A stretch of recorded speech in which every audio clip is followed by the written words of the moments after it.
Buenos días, buenas tardes, buenas noches.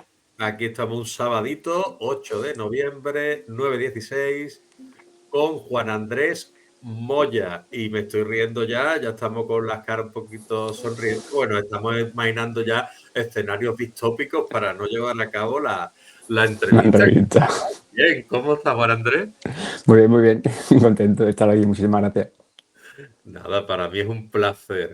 Y Igualmente. nada, Juan Andrés es un escritor que ya lleva varias obras a sus espaldas y es un escritor español bueno, que nació en Logroño, pero que es de origen, podría decirse, melillense. Africano. Exacto, exacto. Vamos, que yo soy de Cádiz, que soy de ahí, Ya del sabes que aquí norte al de lado. África casi, ¿eh? Está casi aquí al lado.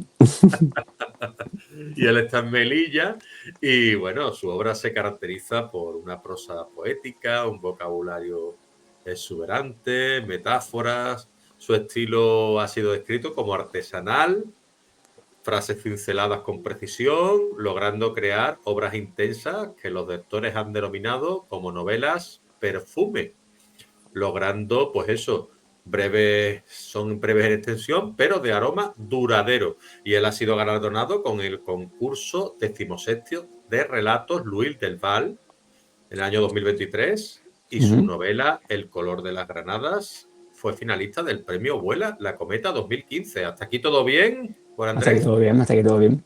Pues hasta aquí Lo de, todo. lo Y de la una, brevedad, lo de la brevedad es aplicable a la primera novela, la segunda no precisamente, porque, la novela es larguita, la segunda, sí. o sea Pero que, bueno, pero bueno, pero que mientras tenga la su primera novela contenido. sí que era breve, es cierto. Muy bien, mientras tenga su contenido y no sobren páginas, a mí me parece estupendo que Hmm, las novelas sí. tengan las páginas que necesiten. Hmm, Y bueno, la obra de Juan Andrés aborda temas históricos con ujú, profundidad humana. ujú, Noche y niebla en el año 2012 ujú. explora la dictadura argentina, que es un relato no muy largo, de unas No. 72, 73 páginas aproximadamente, ¿no, Juan Andrés? Sí, justo, una novela corta, un relato, depende de cómo quieras llamarlo. Novela corta, noveleta, relato extenso. Pero sí, son Ujú. 70 y pico páginas. Mm, Y ahí la sinopsis es que hay una hija en el régimen argentino que descubre que su padre fue un torturador. ujú, justo, justo. Duro. Mucho. Pues al final son temas que me interesan muchísimo. Lo que no le contamos a otro, al final es lo que más me interesa. Yo pienso que lo guay de la literatura es esto, el hecho de que te permite conocer, o el arte en general, no solamente la literatura, te permite conocer lo que la gente esconde. Me parece muchísimo más interesante que lo que la gente cuenta o lo que la gente hace, que es visible y que o es obvio. Pero lo que sufre uno, lo que lleva uno por dentro es lo que me parece mucho más interesante. Al final creo que el arte te permite explorar todo eso. Ahí hablamos o hablas tú del legado emocional que podemos dejarle genéticamente, básicamente, a nuestros hijos. Ujú, Y bueno, tiene que ser tremendo. Yo lo digo muchas veces, que tiene que ser tremendo descubrir que eso, ¿no? Que algún antepasado tuyo, puede ser tu padre, o que incluso tu hijo pueda ser un ujú. asesino, un violador. Es decir, tiene que ser tremendo para la familia. En este caso, pues que esa hija descubra que el padre es un torturador. Estamos hablando de una obra muy intensa, ¿no? Ujú. Sí, porque al final yo pienso que nosotros realmente no conocemos a nuestros padres, quiero decir. Tú llegas al mundo cuando tus padres tienen 30 y tantos, 40 años, los que tengan, te llevan muchísima ventaja. Lo que tú conoces de ellos, lo que te han contado ellos, pero eso es aplicable al resto de tu familia, a tus abuelos. Y tú evidentemente no escoges tu legado, quiero decir. Entonces, creo que no podemos responsabilizarnos de lo que han hecho nuestros padres, nuestros hermanos, nuestros hijos, porque cada quien toma sus propias decisiones, pero entiendo que emocionalmente, cuando pensamos, por ejemplo, en criminales, hablamos evidentemente de la víctima, que es lo que nos choca, pero también hay que preguntarse qué siente el entorno del asesino, porque no es responsable de los crímenes y no debe ser fácil emocionalmente enfrentarte al hecho de que tu hermano o tu hijo o tu padre sea un asesino. Es decir, ¿cómo convives con eso? ¿Cómo haces las paces con eso? Es muy complicado.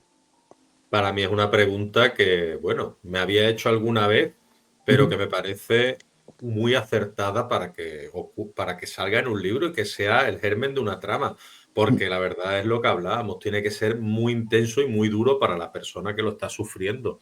ujú, Después, en el año 2015, ujú, ISHQ, El color de las granadas, que ujú, narra el amor prohibido entre el príncipe mongol Nur-ud-Din y la ujú. sirvienta Arcali en la India del siglo XVI. Correcto. ¿Cómo surge esta obra? Mm, Al final, como me ocurre siempre, por una obsesión. En algún momento llegué, soy un tío súper curioso, estoy constantemente investigando y buscando. Y en algún momento llegué a la historia del Imperio Mogol. Conocemos poco del Imperio Mogol en esta parte del mundo, a pesar de ser un imperio muy potente, porque queda un poco ensombrecido por el Imperio Mongol, que Ujú, claro. evidentemente fue muchísimo más extenso. Entonces, en algún momento llegué a ello y de repente me obsesionó y estuve investigando durante muchísimo tiempo y llegué, hay una leyenda que no sabe los expertos hasta qué punto tiene una base científica, que es la de un amor prohibido entre Nuruddin y una esclava llamada Narkali. Entonces, no hay registros, hay referencias Ajá. históricas, pero no sabemos si es cierto o no. Entonces yo pensé en ello y de repente vi en mi mente la película. Y además fue mi primera novela después de Noche y Niebla. Entonces pensé, al final de manera un poco intuitiva, voy a escribir sobre este tema, voy a ver a dónde me lleva. Y me llevó a una novela de breve, como tú dices, porque fueron, no sé, 200 y pico páginas, que en comparación con En el nombre Bueno, del hijo es una 200 y novela pico páginas breve. no es tan breve, ¿no?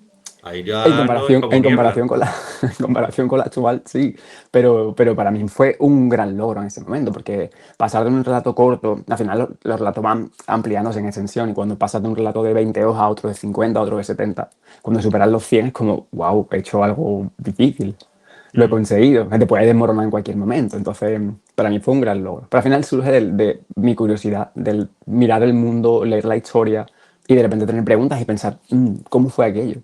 Y al final verlo y querer contárselo al mundo. Claro, claro. Nada, que llegó mi madre aquí. Mamá, Ha que estoy hecho haciendo bien. una Hola, entrevista. buena. Nada, esto es las cositas del directo. Ajá. Que nada, entonces resulta que llegas ahí, haces todo esto. Yo he dicho mogol, mongol, así como que me he trabucado porque Cuidado no que es sabía mogol, exactamente si había cometido una errata y no te digo, preocupes. muy bien. Porque al final conocemos muy poco en esta parte del mundo del Imperio Mogol. Conocemos mucho sobre el Imperio Mogol y demás, o sea, el mongol, pero Sí, estamos mucho más limitados en cuanto al mogol. Por eso de ahí esa N nos baila y tenemos un poco ahí de cuidado. es de verdad.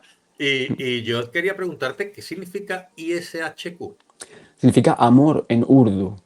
Urdu es el idioma que hablaban supuestamente los personajes principales, era la lengua que se hablaba en el Imperio Mogol y todavía hoy en día se utiliza.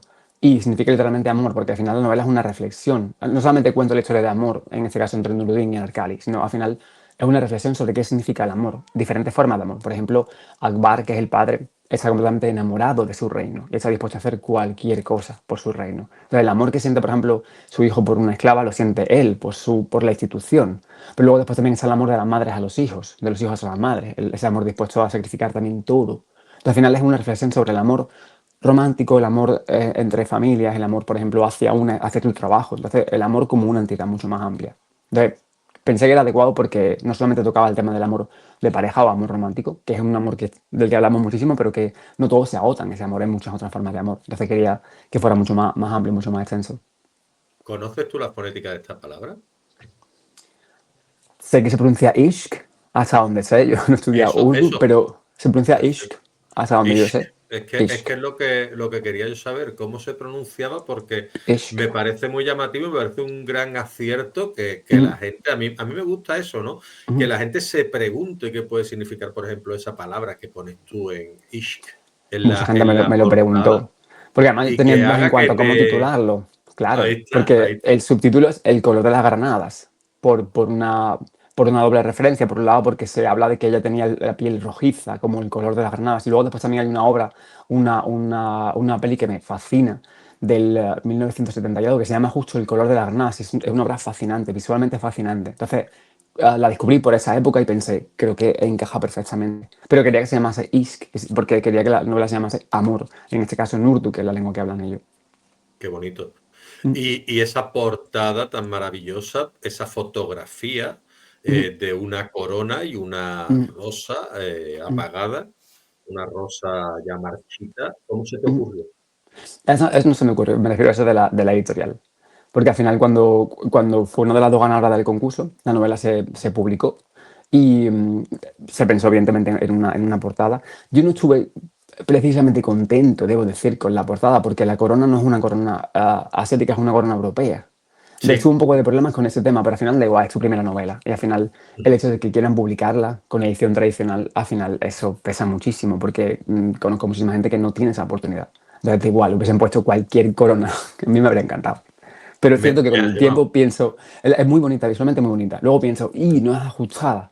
históricamente, porque no es el tipo de corona que habrían utilizado en el Imperio Mogol, pero da igual, al final yo creo que representa bien el concepto, el reino y como tú dices, esa flor marchita, al final un poco a ese contraste entre lo rutilante y lo moribundo, creo que queda muy bien. No, no, para mí queda estupenda, pero ¿cómo sería una corona mogola? No lo sé, eran el tipo de lo que es la joyería, por ejemplo, es muy parecida, o luego después el Imperio Bizantino vivió también mucho de ello, entonces al final es como mucho más pomposo, pero con otro tipo de línea. Por ejemplo, las líneas europeas, creo que son las coronas europeas, más del siglo XV, etcétera, tienden a ser como más barrocas. Y en cambio, por ejemplo, el Imperio Mogol es similar un poco al Imperio Bizantino. Bueno, en este caso el Imperio Bizantino es un poco similar al Imperio Mogol en cuanto a la joyería. Entonces, no habría sido así. Tampoco sé si habrían utilizado una corona, una tiara en aquella época. Quizás la forma de manifestar el reinado quizás habría sido otra, no tampoco estoy muy seguro. Pero de luego es la que aparece en la portada, es una corona mucho más europea, por lo cual se aleja un poquito de cómo podría haber sido una corona en aquella época. Tampoco soy experto en joyería, pero supongo que no se pareciera a eso. Pero al final da igual. Lo que hace es que es un Bueno, concepto. no somos expertos en muchas cosas. No, En tu caso, pues bueno, no eres joyería experto en no. joyería, pero sí que te has introducido a lo mejor en el arte de la joyería para la documentación, te has Mm, introducido en la historia, en la biología y el demás. idioma. Mm, ¿Cómo esas inquietudes, claro, el idioma, imagínate, un idioma que será complicado, ¿no? Y que será se sigue hablando hoy en día. primitivo, entiéndeme, es decir, Mm, que llevará muchos años mm, hablándose, ¿no? Miles de sí, años, ¿no? sí. Sí, al final.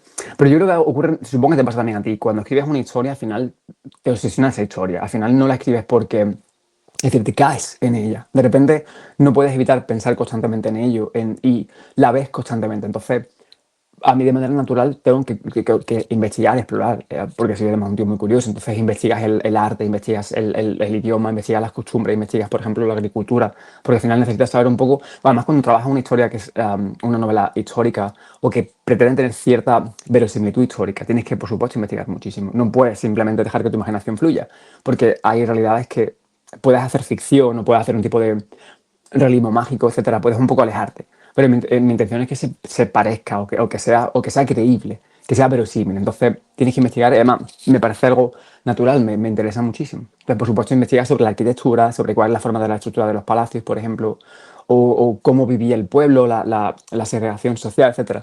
De manera natural investigas todo eso. Y eso es lo genial de escribir. Al final, el público lee una novela corta con tantas páginas, pero todo el trabajo anterior que tú llevas y el posterior, esa obsesión es muchísimo más amplia. El espectador o el lector conoce una mínima parte, el resto de lo que das tú. Y eso es lo guay de escribir. Ya te digo, lo explicas muy bien. Me gusta tu respuesta porque son unas respuestas condensadas, muy concisas y muy bien expresadas y Y que, mira que, y que dan en que el ser clavo. conciso no es una virtud precisamente mía. Pero bueno, evidentemente en una entrevista no me queda más remedio. Pues Cuando parece que escribo sí, no lo ¿eh? soy. Parece que sí. Y también te voy a decir, parece, es lo que te decía antes, parece mucho más joven de lo que eres realmente, pero tú te has Me criado lo como dicen. yo, entre lo analógico y lo digital. Tú, Ajá. tú, tú de pequeño, enciclopedias y En, demás. en mi ¿Cómo casa, esa ya está. introducción tuya en los libros? Lo que tú dices, en mi casa había enciclopedia. Yo, por ejemplo, de pequeño era así de interesante. A mí me encantaban los libros, pero me encantaban los libros porque no como ficción, sino como fuente de conocimiento. Entonces, un hobby mío de chico tenía varias enciclopedias, las Espasa y demás, no sé si te acuerdas. En mi Hombre, casa no me había voy a varias acordar. enciclopedias. Entonces, uno de mis hobbies era coger enciclopedias y buscar palabras y ampliar las palabras, comparar las definiciones en uno y otro diccionario y ampliarla. Luego también tenía enciclopedias y buscaba información sobre historia. Yo creo que eso también es una cosa que un poco quizás se ha perdido. El hecho de que analógicamente tenemos acceso ya a todo, al final hace que no te apetezca tener acceso a nada. Porque está ahí. Entonces, pero en mi casa no había ninguna otra forma de entretenimiento. Tenía esa enciclopedia enorme de historia, de astronomía, de ciencia. Y me encantaba abrir un libro y ponerme a investigar sobre cualquier tema. Entonces, yo no leí ficción hasta los 13.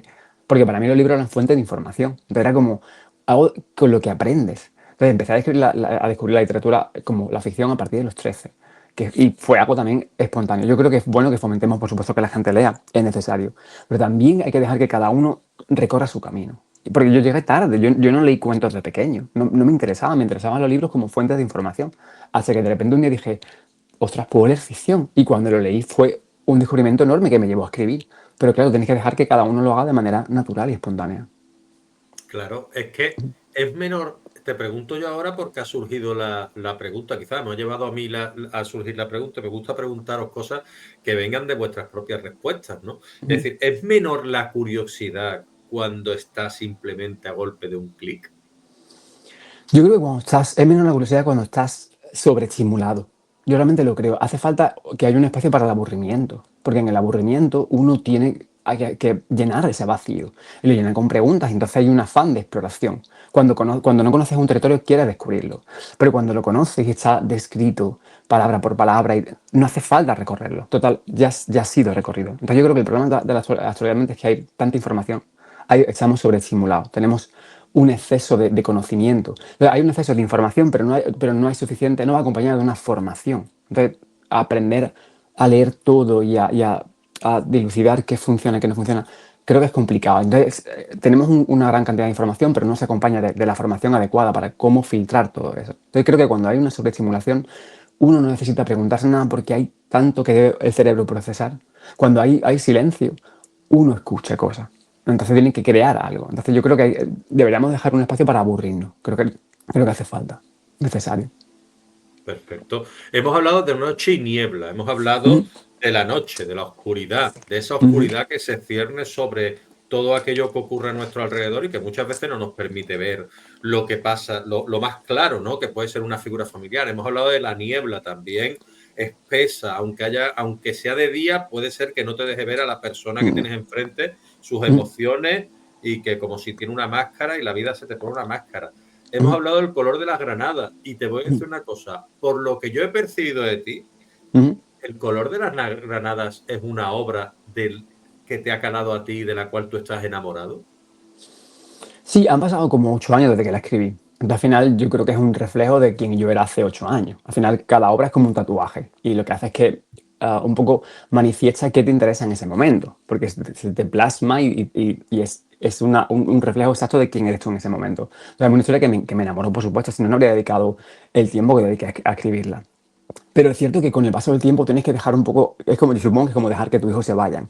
No puedes vivir aferrado a una historia, porque entonces no habría una historia posterior. Entonces yo creo que escribir tiene mucho de exorcismo. Una vez que tú te liberas de una historia, rompes las cadenas y te vuelves libre, entonces ya existe fuera de ti. De modo que puedes llegar a la siguiente historia. Por supuesto que me ha calado, porque es la primera. Entonces, si no hubiera habido una primera, no habría habido una segunda, una tercera. Entonces, sí, tiene un papel especial, ¿no? O sea, es como tu primera novia o tu primer novio, no puedes olvidarlo, obviamente. Pero también es cierto que tiene que haber un cierto grado tienes que tener la capacidad para alejarte. Porque supongo que le ocurre a todos los artistas. No puedes enamorarte de un cuadro. Porque como hizo, por ejemplo, Da Vinci, que pintaba y repintaba la Gioconda una y otra vez, tienes que ser capaz y al final nunca acababa nada. Porque no había un espacio, no lo dejaba atrás, tienes que ser capaz de dejarlo atrás. Porque si no, no puedes crear nada nuevo. No te queda más remedio. Muy bien. Y yo me pregunto, porque cuando vienen aquí poetas, escritores, escritoras que han sido galardonados, a mí me gusta preguntar de vez en cuando, claro, a ver, esto no es un camino de rosas como la que aparece en Mi el color de portada. la portada, en el color de las granadas. Es un camino que también tiene obstáculos, es un camino divertido, entretenido, pero que a veces pues se nos hace bola, como podría decirse, ¿no? Y cuando Sí. recibe uno un premio, Ujú. dice, ostras, pero los premios yo considero muy efímeros, ¿no? Los Eh, premios son efímeros, no como tú dices. obstante, el premio Vuela la Cometa 2015, al fin y al cabo, es un reconocimiento a todo el tiempo que pasaste tú haciendo tu obra. ¿Tú qué sentiste en ese momento y qué te pediste después para la siguiente obra? Porque al final también es una manera de poner tu listón muy alto, ¿no? O sea, yo lo viví con cierta acritud, pero la historia es muy compleja y tampoco puedo contarla entera porque hay cosas que no puedo decir, ¿vale? Pero la novela, o sea, yo participé en ese concurso y en las bases no se especificaba que la novela debía ser inédita. Yo había publicado la novela en Amazon. Entonces tuvimos un problema. Cuando la novela yo la presenté, fue una de las finalistas. En la editorial me llamaron y me dijeron que estaban muy enfadados conmigo porque esa novela había sido publicada previamente y que entonces tenía que quedarse fuera de la final. Yo dije que en las bases no aparecía esa información. De modo que hubo que consultar a un abogado y el abogado le dijo que efectivamente yo estaba en lo cierto. En las bases no se especificaba, aunque ellos dijeron que se daba por sentado porque es lo habitual.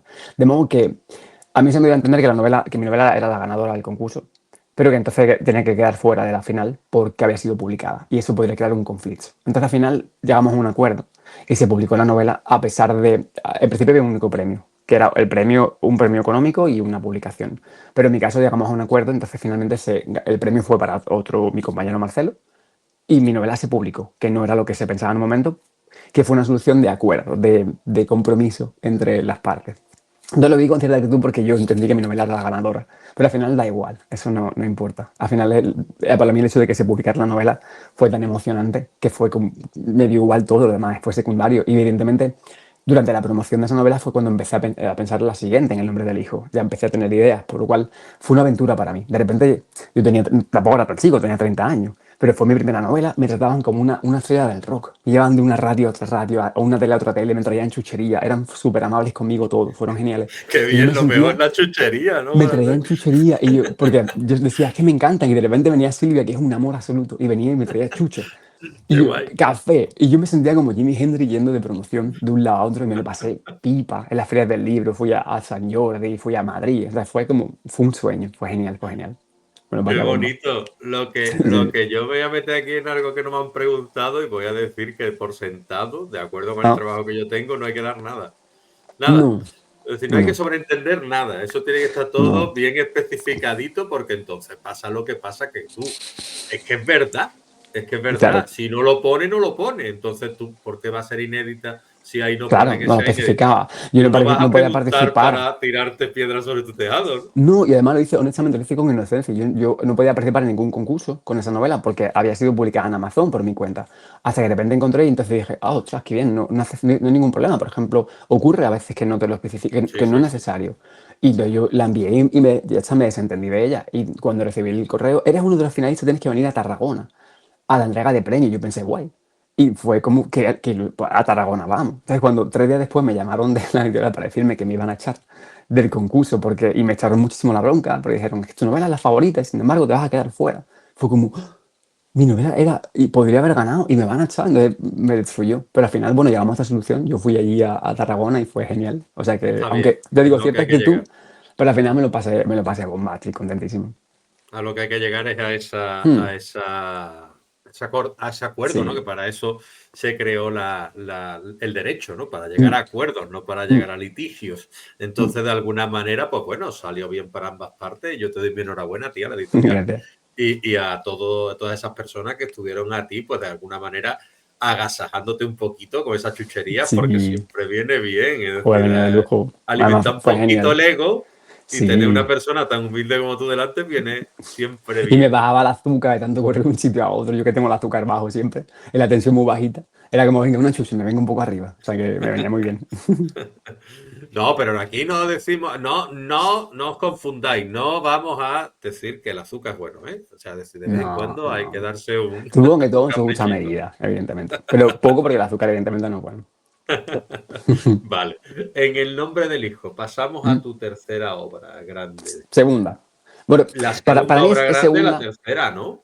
Claro, para mí es segunda porque es como, no sé cómo le diréis, Leonardo, pero por ejemplo, en mi mente Noche y Niebla es una noveleta, es una novela muy corta, entonces yo no lo enfoco como una novela, porque además tampoco se publicó, me refiero, entonces yo la compartí y luego después también creo que la autopubliqué durante un tiempo, pero no hubo una edición tradicional. Entonces para mí fue como un ejercicio previo. Entonces, yo tengo, en mi opinión, dos novelas publicadas. Noche y Niebla entiendo que es un ejercicio mío, que evidentemente además me encanta la historia, creo que es muy potente y algún día creo que la reescribiré, evidentemente, pero entiendo que esta es mi segunda novela publicada. Yo investigando de vez en cuando aquí, a mí me gusta un poquito lo que es el El salseo y proceso de entrar, investigación. claro, y lo que es enfrentarme un poquito así de manera sana a vosotros, ¿no? Yo sí lo consideraría una primera novela, si Ujú, formara parte de mi currículum, porque ujú. al fin y al cabo una novela corta o un relato largo puede requerir de mayor información, mayor documentación, mayor tiempo y puede tener una información más condensada que al final sea el favorito, la novela Sí, favorita de alguien del público. sí. Yo leí la novela de Belén Conde, El guerrero de la mariposa, y yo se lo digo a ella, yo quedé maravillado. Y Ujú. esa novela corta o ese relato largo, como querramos llamarlo, puede tener 90 y tantas páginas. Y a mí me encantó porque tiene un tono filosófico, naturalista, que dije, ostras, quizás Es sea buena. la historia que más me ha calado de ella, ¿no? Y Ujú. entonces yo sí lo consideraría una obra, pero tampoco me voy a enfrentar a ti. Yo, tu A segunda criterio. obra grande, ¿vale? Eso sí, eso sí. En el Grande, nombre del grande, grande, libro, grande. ¿vale? Aquí hay cientos. Ya, ahora tú me hablarás eso, ¿no? Aborda la búsqueda de identidad de Javier, un joven adoptado que descubre el diario de un criminal. Estamos un poquito como en Noche y Niebla, ¿no? Me interesan estos temas, ya lo ves. ¿Qué te fascinó a ti de explorar la identidad a través de ese horror de descubrir en un desván o a través de un libro esa criminalidad? ¿Por qué elegiste ubicar esta historia en una etapa tan controvertida de la historia de España como puede ser la posguerra y los inicios de la democracia y específicamente en Almería? Pero al final fue todo también como orgánico. O sea, yo no lo planeé. Yo, de hecho, ni siquiera empecé escribiendo la historia de Javier. Yo empecé escribiendo el diario del asesino, sin saber que era el diario de un asesino. Yo, al final, tenía una idea en mente justo cuando acabé de la promoción de la primera novela. Según mi criterio, la primera novela, según la tuya, la segunda. Y estuve un poco dándole vuelta a si podemos. Estamos acostumbrados, somos criaturas violentas, aunque no nos gusta aceptarlo. Entonces, estamos acostumbrados a escuchar en los medios, por ejemplo, un asesinato, desde el odio, desde la rabia, desde el miedo. Pero me preguntaba, ¿se puede matar movido por un sentimiento distinto, por ejemplo, por un sentimiento de amor?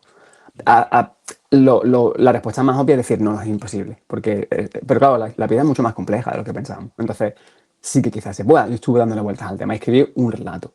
Ese relato se extendió y al final tuve un diario. O sea, llegó un momento en que entendí, estaba escrito en primera persona, y entendí que era un diario de un asesino.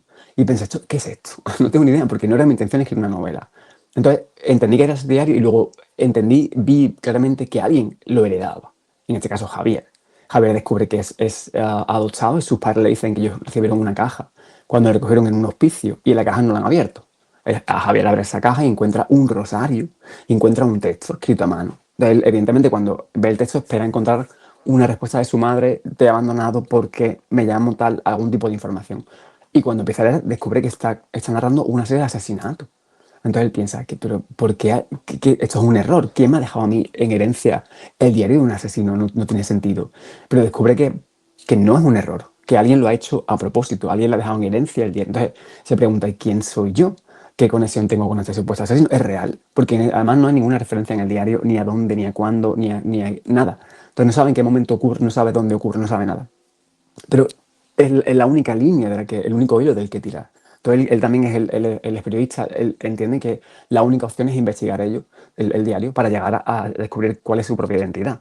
Entonces, como que hablábamos antes, me parece muy, muy interesante porque al final la identidad es un constructo, es algo social, te la dan ya hecha, tú eres el hijo de, y eres el hermano de, y eres esto y esto y esto porque los otros lo asumen.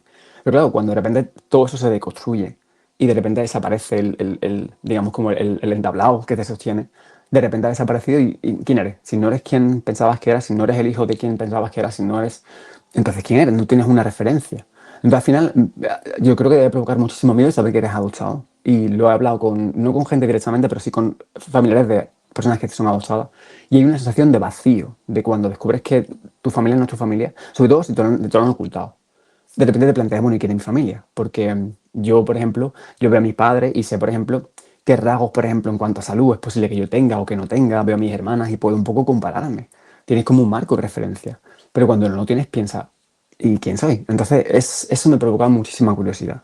Y en cuanto a la época, surge también de manera espontánea. Al final, tú no sé si la gente comentamos mucho esto el debate sobre escritor de brújula, escritor de mapa, y hoy en día parece que todo el mundo es una cosa u otra. Y yo creo que no es real, yo creo que es mucho más orgánico. Y en mi caso, por ejemplo, las historias surgen y de repente las veo y de manera intuitiva entiendo dónde están, como en un sueño. Y yo entendía, cuando vi la historia en mi mente, entendía que ocurría en una época pasada, relativamente reciente. Entonces percibí que era en torno a la guerra civil, la posguerra.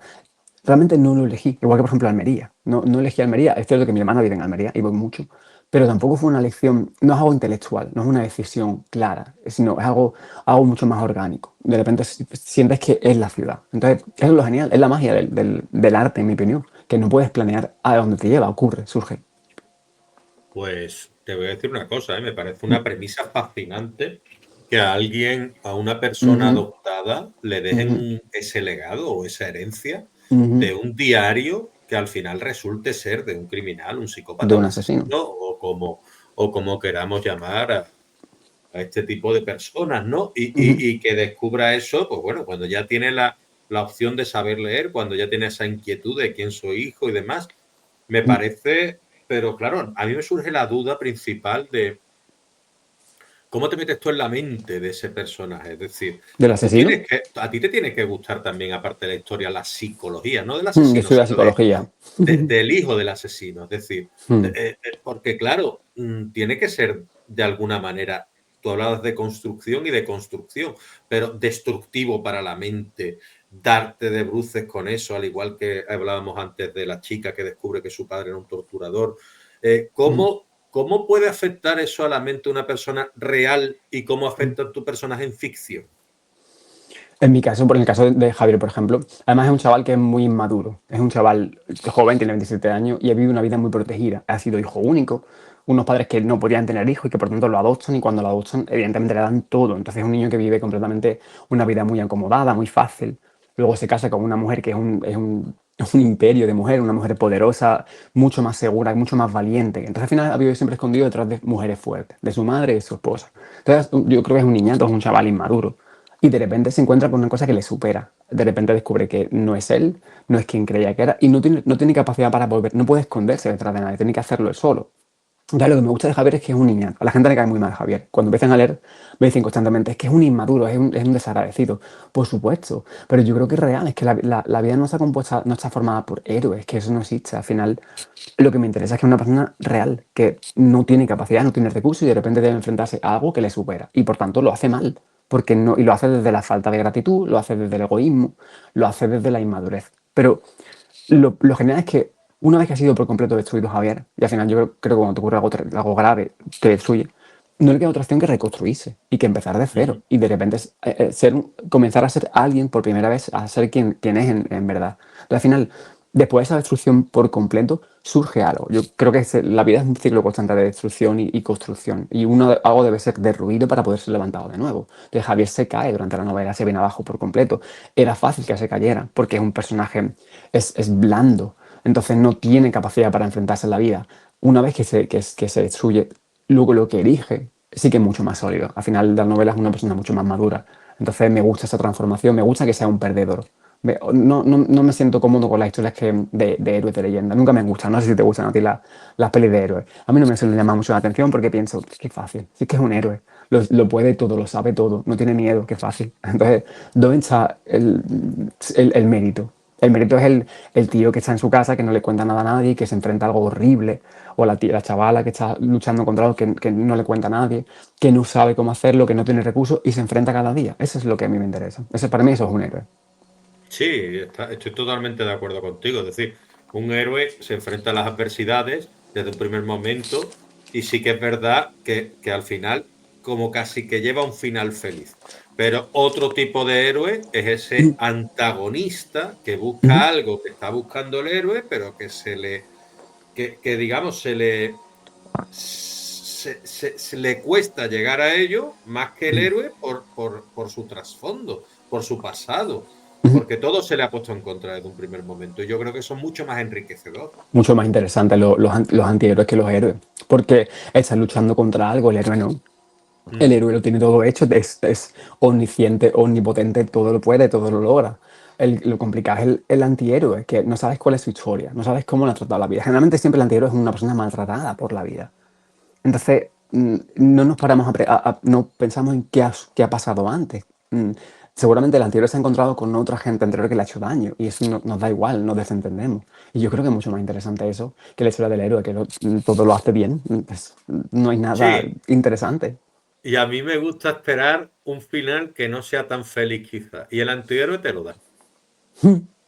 Claro, porque al final es la historia de un fracaso, de alguien que no ha sabido enfrentarse a la vida. Eso creo que además resuena mucho más en el humano, la historia de un fracasado, la historia de alguien que todo lo consigue, porque eso no es real.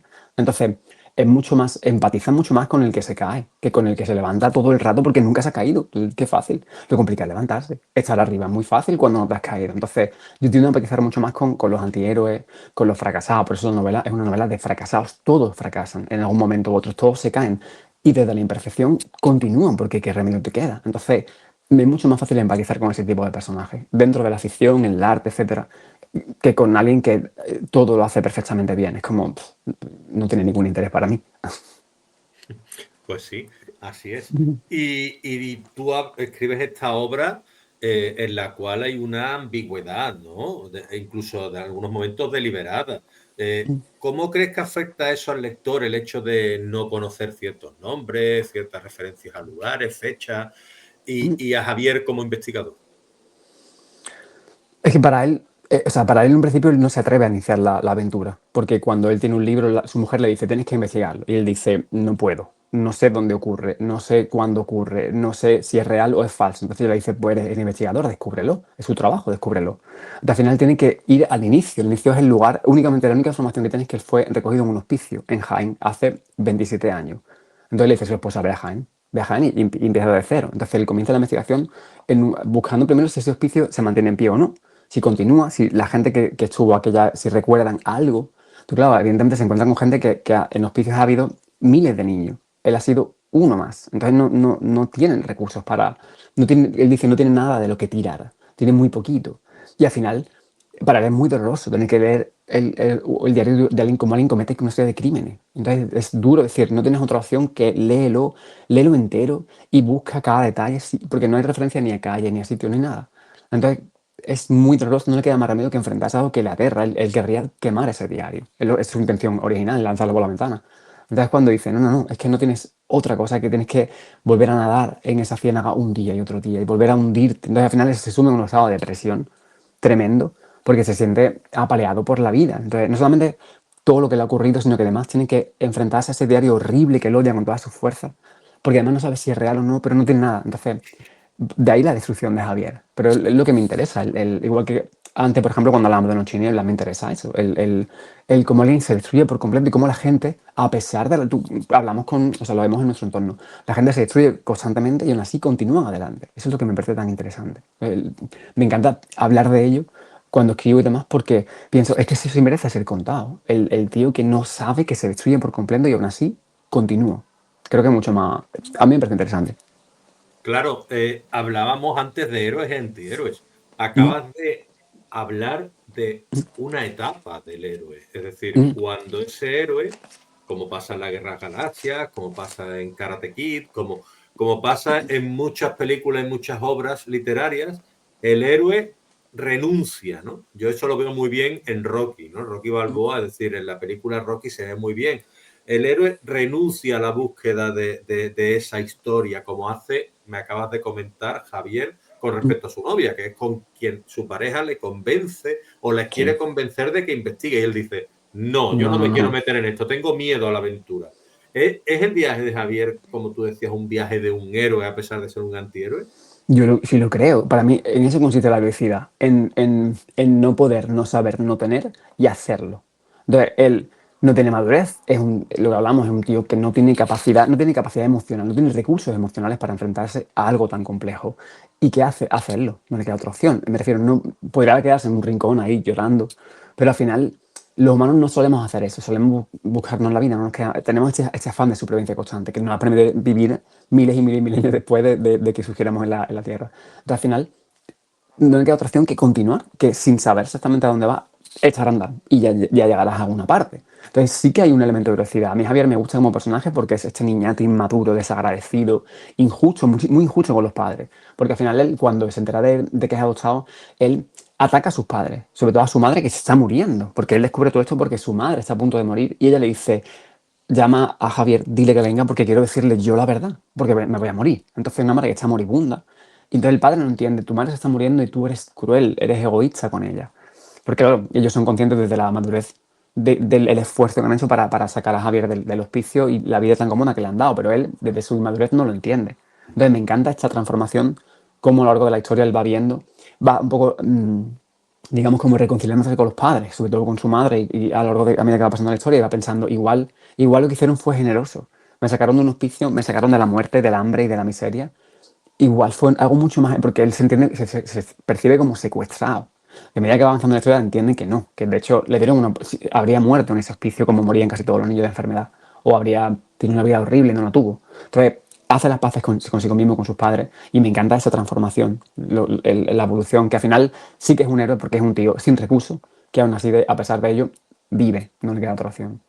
Es muy realista, lo que cuentas. Es Mm, decir, es mm, muy realista este proceso, sobre todo en alguien que vive una adolescencia de adulación y como que esa adolescencia no acaba nunca. Es decir, mm, que se extiende hasta la madurez y al final esa persona se convierte en lo que tú estás diciendo, en alguien malcriado, que siempre se queda en los 11, 12 egoísta. años, Mm, egoísta y demás. Eh, lo que sí también me pregunto es cómo consigues tú que tu obra, mm, que ha sido calificada por algunos críticos de exuberante, ornamental, con una gran, eh, digámoslo así, un gran despliegue literario, ¿cómo consigues que conviva con esa crudeza, esa violencia, esa tortura que tú describes muchas veces en tu obra? Porque estamos hablando de una parte muy hermosa, muy bonita, muy sentimentalista, muy emocional, mm, con otra muy visual, muy cruda, muy violenta y que mm. al final como que tienen que chocar en algún momento. ¿Tú cómo consigues que eso converja y convencer al lector y a la lectora?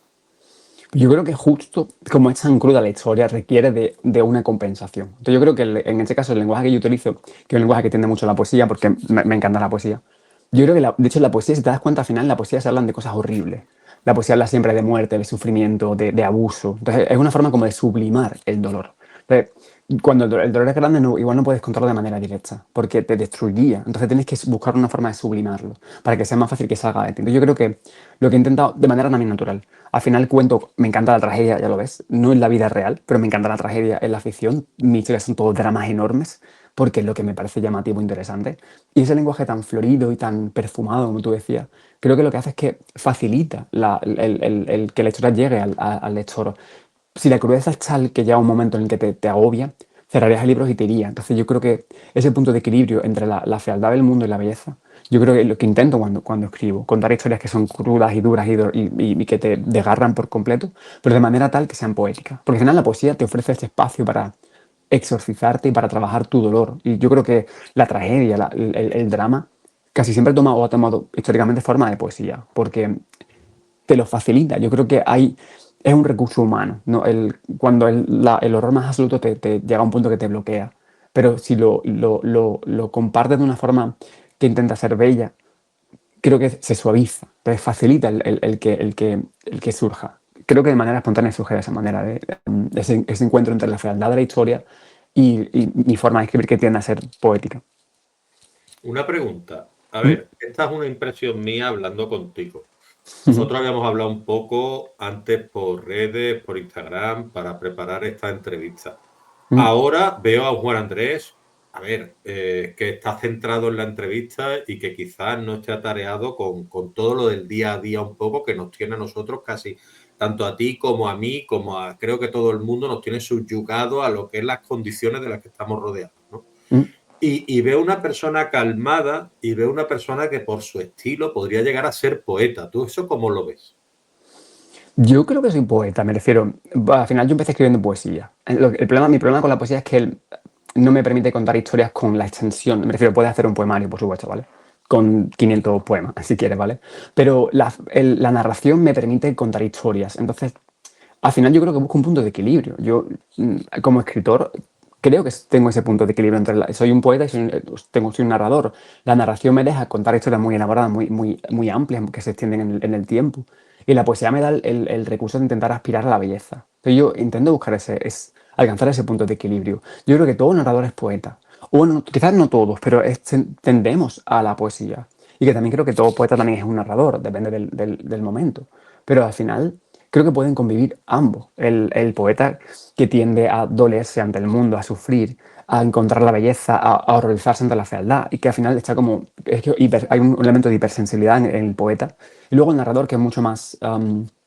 Tiene una visión mucho más preclara, que es mucho más comedido y mucho más controlado. Al final, yo creo que en eso consiste la escritura, en buscar ese punto de equilibrio entre la hipersensibilidad del escritor o del poeta, mejor dicho, y luego después el narrador, que tiende a ser mucho más intelectual o intelectualiza el dolor. Entonces, me siento siento que me da mucho más recursos este punto de equilibrio, este punto de equilibrio entre ambos. Si fuera únicamente un poeta, no podría contar ciertas historias, no tendría los recursos para ello, sentiría que no puedo extenderme en mi historia. Si fuera un narrador que prescinde de la poesía, me aburriría. No quiero contar una historia de manera lineal, no me interesa. Entonces, quiero buscar ese punto donde se aunan ambos e intento aspirar a ello, no sé si siempre lo consigo, pero bueno, aspiro a ello, a ser medio poeta, medio escritor, dependiendo del momento.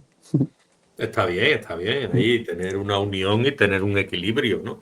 A ver, pero tú en tu obra, claro, uno la explora y creo que va a ser quizás lo que es la premisa de tu obra y quizás esa condición de tu obra un poco y tus inquietudes pues las reflejas de ese modo, ¿no? La dictadura argentina, la posguerra española, la India mogol, es decir, tú ahí hablas de unos temas muy duros. Claro, ¿cómo se equilibra ahí la libertad creativa con el respeto a las víctimas reales de todos esos horrores históricos que tú narras en la obra? Me gusta tu pregunta. ¿Cómo se equilibra? Yo creo que la mayor justicia posible sería la de poder hablar sobre el dolor. Yo creo que cuando tú hablas con una víctima de lo que sea, una víctima de cualquier tragedia, lo que necesita básicamente es hablar de ello. Porque al final como se sienten vindicadas, es decir, hay un elemento de reivindicación. El problema es con la tragedia es que te silencia. Entonces, cuando la gente se aleja de esa tragedia, comienza a hablar y al final es liberador. Entonces, yo creo que tenemos que hablar de la tragedia humana. Es decir, los humanos somos crueles unos con otros, somos injustos unos con otros y al final llevamos toda la historia de la humanidad ah, haciéndonos muchísimo daño. Entonces yo creo que es necesario que hablemos de ello, ya sea en forma da igual la forma que tome el marco, ya sea una dictadura en Argentina, por ejemplo, la posguerra española o cualquier otro imperio. Al final da igual, se repiten los patrones, es gente en una posición de autoridad cruel con gente que no tiene una posición de autoridad. Entonces es desde el desequilibrio. Tendemos a hacerlo a pequeña escala, desde el maestro que es injusto con el alumno, porque puede, a la jefa que es injusta con el asalariado, porque puede. Entonces al final me llama la atención porque es un patrón que continuamos repitiendo constantemente y yo creo que tenemos que hablar de ello. Entiendo perfectamente que alguien que lea una novela, por ejemplo, y diga, puede pensar, no tienes derecho a hablar tú de ello porque no has pasado por lo mismo. Y además también el dolor tiende también a darte ese elemento de orgullo. Tú has pasado por un dolor tremendo, tienes una herida, vas con la cicatriz como el que porta una medalla de guerra. Entonces, los demás son inferiores porque no han pasado por ese dolor. Pero creo que es necesario que hablemos, desde el respeto, por supuesto, de las grandes tragedias que hemos vivido, que son diarias y que son frecuentes y que son constantes. Tenemos que abrir ese diálogo y contarnos lo que hemos hecho para sobre todo hacer las paces con nosotros mismos. Porque al final, cuando miramos una gran tragedia, tendemos a pensar qué horror, cómo pudieron hacer ese tipo de cosas, cómo actuaron así. La cuestión es que podremos hacer nosotros mañana. Entonces, tenemos que hacer las paces con ellos y asumir que lo horrible que han hecho los hombres desde el inicio de los tiempos, de hecho lo seguimos haciendo. Mañana habrá una nueva guerra y veremos imágenes atroces. Entonces, tenemos que hacer las paces con la bestia. Y la única forma de hacer las paces con la bestia es hablando con ella. No negándola, porque eso no sirve de nada. El tabú nunca ha servido de nada. La clave es hablar, abrir diálogo y enfrentarte a ella y asumir que esa bestia te puede dominar en cualquier momento. E intentar calmarla todo lo que pueda, abriendo diálogo. Desde el respeto, por supuesto, pero tenemos que hablar de muchísimos temas dolorosos. Porque no hablar de ello al final hace que se emponzoña y al final se envenena y te duele. No es una estrategia inteligente, en mi opinión. Claro, a mí me surge la siguiente pregunta a partir de la respuesta que tú me has dado, que es si tú escribes para provocar emociones, para hacer pensar, para denunciar, para que no se olvide lo ocurrido en el pasado, ¿qué es lo que motiva a Juan Andrés a escribir ese tipo de historias? El exorcismo, quiero decir. Básicamente, cuando escribo, o sea, no sé si te pasa a ti, Leonardo, pero cuando yo tengo una historia en mi mente, ni siquiera es en una mente, porque la mente es algo intelectual, cuando tienes una historia dentro del el hueco del alma, por decirlo así, a mí me domina por completo, entonces me obsesiona. Entonces, yo soy tremendamente curioso, a mí me interesa todo. Entonces, yo no puedo estar supeditado a una única historia. Yo estoy trabajando, por ejemplo, ahora en una tercera novela y tengo 50 ideas en mente de historias que quiero escribir. Entonces, hasta que no esté escrita, no te libera. Entonces, el exorcismo, tendemos un poco a romantizar el papel del artista como una figura qué sé yo, esplendorosa, etcétera. Y creo que es mucho más prosaico. Al final es un esclavo de tu talento o un esclavo de tu inspiración. Llega una historia en tu mente y hay un cuadro que tienes que pintar. Este que no lo pintes no te va a dejar en paz. Entonces, más te vale pintarlo. Entonces, yo lo veo desde la necesidad de liberarme de las historias. De repente, de manera intuitiva, ya una historia, la he soñado o la he encontrado, la he visto en algún lado, la he percibido y me domina. Entonces, yo tengo que vivir, como tú dices, tengo mi trabajo, tengo que hacer cosas. Entonces, la única opción es plasmarla en un papel, escribirla. Una vez que la he escrito, me libero. Entonces, la dejo atrás con el dolor de dejar atrás, pero puedes continuar con tu vida. Entonces tengo que exorcizarme, si no, no podría. Tendría todas las historias aquí en mente. Sería como poseído por muchos fantasmas. Entonces tienes que, al final, dejar el fantasma atrás. Escucharía voces todo el rato. Entonces la única forma es, la escribes, te libera. Está escrita, yo ya sé que ya no me pertenece. Entonces me desligo y me alejo de ella. Entonces, básicamente es eso, el deseo de ser liberado. Y luego después también tú piensas, si una historia te resuena por dentro con mucha intensidad, a mí me lleva esta novela 3 años. Entonces, si he dedicado 3 años de mi vida es porque me he impactado. Y pienso, bueno, si me ha impactado a mí, puede impactar a muchísima otra gente. Porque la historia, yo no tengo la sensación de que tú te la inventes, yo tengo la sensación de que la historia te elige, quiere que la cuentes Mm. tú. Entonces, tu deber es contarla. Al final, el artista es un esclavo de su inspiración. Realmente lo creo así. Qué bien definido, ¿no? Esto es una pildorilla de sabiduría de las que digo yo. Es decir, el artista. No, no, Es verdad. Pero es que te ha realmente lo salido creo, claro. muy natural, pero Mm, creo que es una frase muy chula. El artista es un esclavo de su lo es. creación, ¿no? Es Lo es. Tú decir, no y eliges eso, cuando estás inspirado. No eliges cuando de repente tú tienes una historia y tú piensas que tengo que contársela al mundo y no tengo el momento, no es conveniente, no puedo hacerlo ahora, no tengo, da igual. Entonces te va a obligar a contarla. Yo lo veo como el pintor está obligado a pintar ese cuadro. Y a lo mejor no es un cuadro que vaya a vender, no es un tema, una temática que guste a un posible cliente, y da igual, y va a acabar pintándolo, porque no tiene otra opción. Entonces es como una especie de hambre que no se va a saciar hasta que devores algo. Entonces la historia, hasta que tú no la plasmas, ya sea una escultura, una pintura, una canción, hasta que tú no te va a dejar en paz. Entonces hazlo, porque la vas a arrastrar durante, pues como le pasaba a antes, Leonardo da Vinci, continuaba siempre, nunca la dejaba atrás. Entonces era esclavo constantemente, al final hacía muy poco, porque no podía dejarlas atrás. Entonces es preferible escribir la historia, quitártela de encima y continuar con tu vida. me gusta porque va mucho con tu obra, es decir, somos Mm, presos, ¿no? mm, Somos prisioneros de esas totalmente. emociones. Hasta que no las exorcizamos, como tú decías antes, no consigues liberarte de esas cadenas y romperlas, Mm, totalmente. prácticamente.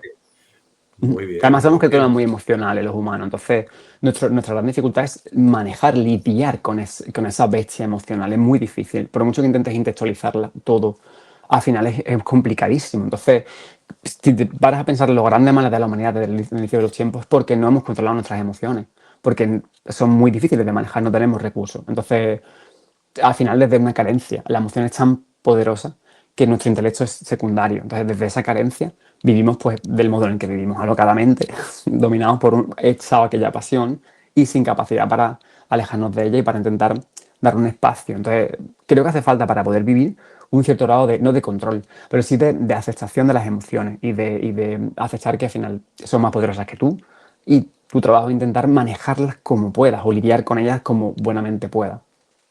Has estudiado psicología, eres un profesional de la Ujú. psicología. Bueno, profesional. He estudiado psicología. Muy bien. Además, es un tema que me interesa muchísimo. Muchísimo. Magnífico. Quizás pueda, entre el tema literario un poquito que le vamos a dar un poquito de ficción o no a la respuesta, y Mm, entre el tema de que tú eres psicólogo, es mm, decir, me preguntaba yo mientras hablábamos, y mientras sobre todo de la fase esta final que estamos tratando, mm. es un impulso te puede convertir en un asesino y cambiar tu vida para siempre. Sí. Yo creo que el gran tabú humano es el tabú del asesinato. Probablemente es el mayor tabú. Porque al final todo tiene unas consecuencias, pero todo. Me refiero, lo más definitivo es evidentemente el asesinato. Porque no puedes volver atrás. Puedes un poco reconducir el resto. Pero el asesinato yo creo que es el gran tabú. Y además en todas las sociedades han intentado imponer ese tabú muy claramente. El no matarás es fundamental. Porque claro, lo único que aglutina una sociedad es el hecho de que no se maten unos a otros, si no se ven abajo. Entonces, ese no matar es fundamental. Pero claro, es un impulso difícil, porque además la gente mata por muchos más motivos de los que pensamos y es mucho más fácil acabar con la vida de otro. El problema está en que entendemos que no se puede, que va contra la naturaleza porque acabaría, los humanos somos sociales. Si algo impide que una sociedad florezca o se mantenga, hay que erradicarlo. Entonces el impulso asesino, que está evidentemente en el humano, hay que intentar domarlo. evidentemente hay gente que no tiene capacidad para domarlo. Cuando hablamos, por ejemplo, de psicopatía, hay una falta tremenda de empatía. Entonces, desde la falta de empatía es muy difícil hacerle entender que no puede matar a otro porque está mal. Entonces, sí que evidentemente hay impulso y a veces el impulso violento está, me refiero a una persona pierde los estribos, pierde los nervios y recurre a la violencia. De diferentes formas, de violencia verbal, violencia sexual, violencia de todo tipo. Entonces, como lo que comentaba antes, los humanos somos criaturas muy violentas, muchísimo porque somos inteligentes. Otros animales no aplican la violencia desde la inteligencia, la aplican como una herramienta para conseguir, por ejemplo, una presa. Pero el humano es inteligente, entonces puede utilizar la violencia para ejercer control. Y lo hacemos, lo hacen los gobiernos, lo hace cualquiera en una posición de autoridad. Diferentes formas de violencia, mucho más sublimada, mucho más etérea, mucho más intangible. Pero evidentemente es un impulso y tenemos que aceptar que los humanos somos criaturas violentas. Porque al final llevamos miles de años intentando negar la evidencia y la realidad y es que es algo palpable, somos violentos, no nos queda otra opción. Afortunadamente casi todos tenemos capacidad para controlarlo. En la inmensa mayoría de los casos. Hay que aceptar que en algunos quizás no, por ejemplo en defensa propia. Si tienes que elegir entre la vida de otro y la tuya, vas a elegir la tuya. Y ahí vas a recurrir a la violencia, por supuesto. Aceptamos que en ese espacio es el legítimo, pero eso quiere decir que somos violentos.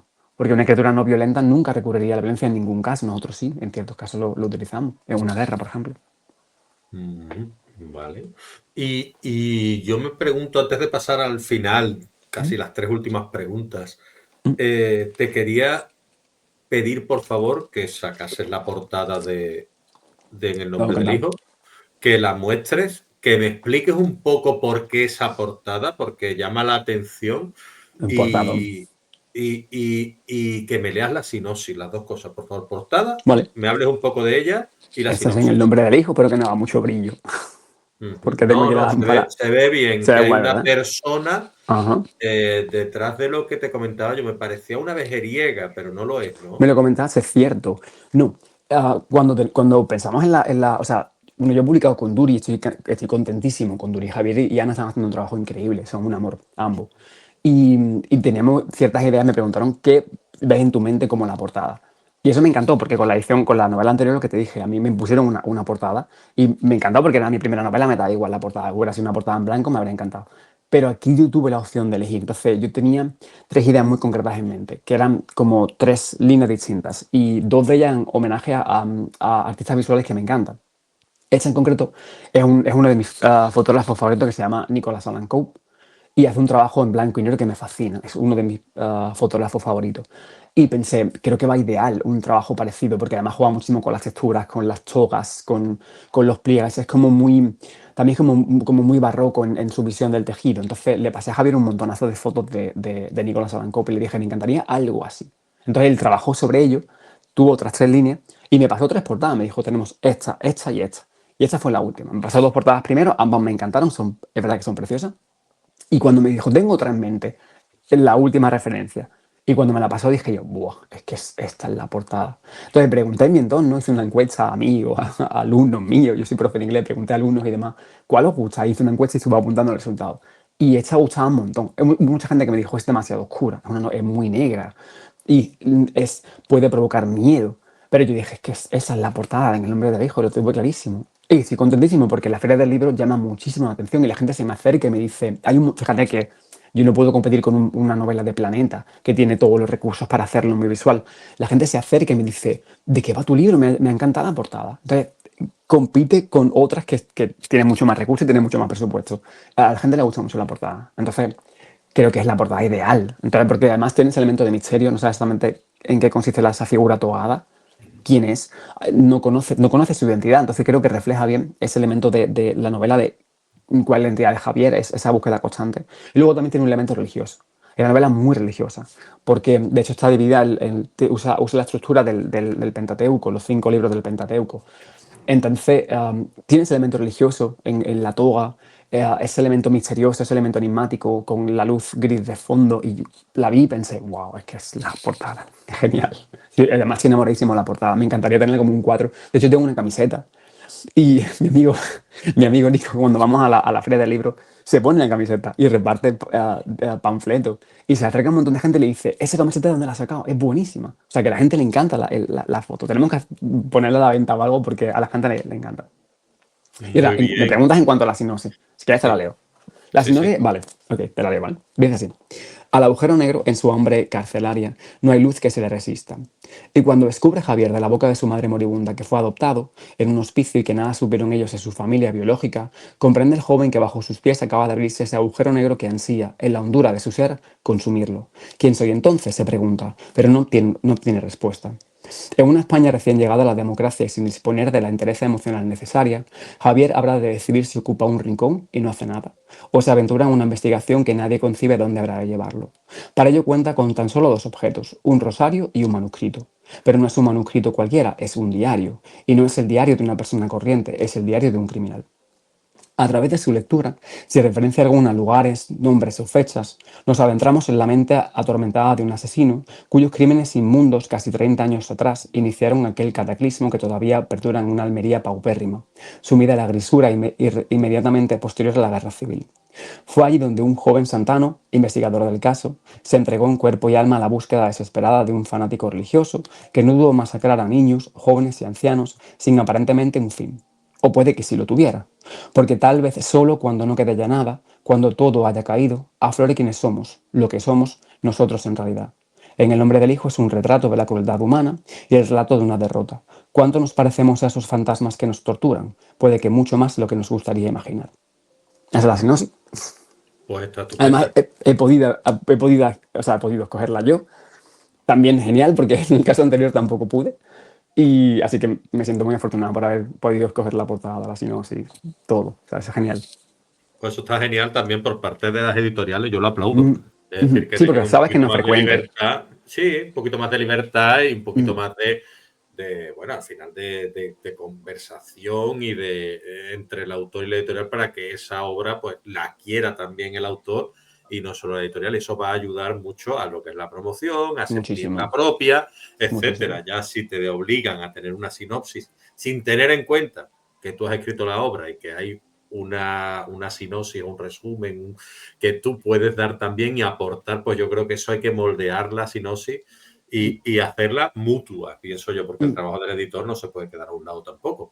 mm. Y Pero está eso claro está que muy bien. cuando el autor o la autora está contento con el trabajo, con el resultado, lo que es con el producto, el libro físico, lo va a hacer mucho mejor, porque al Yo final pienso que sí. va a estar orgulloso de ello. Cuando no le gusta la portada o la sinopsis o no tiene una voz, al final te sientes un poco como alejado. Vale, sí, es mi historia, pero no está presentada al mundo del modo en que yo querría. Entonces, a fin de cuentas, tú has vivido dentro mucho tiempo, tienes derecho a elegir la decoración hasta cierto punto. Porque tú como escritor no eres diseñador gráfico ni Exacto. conoces. También hay que buscar ese punto de equilibrio. Pero el que tengas una voz que puedas opinar al respecto, yo creo que es importante.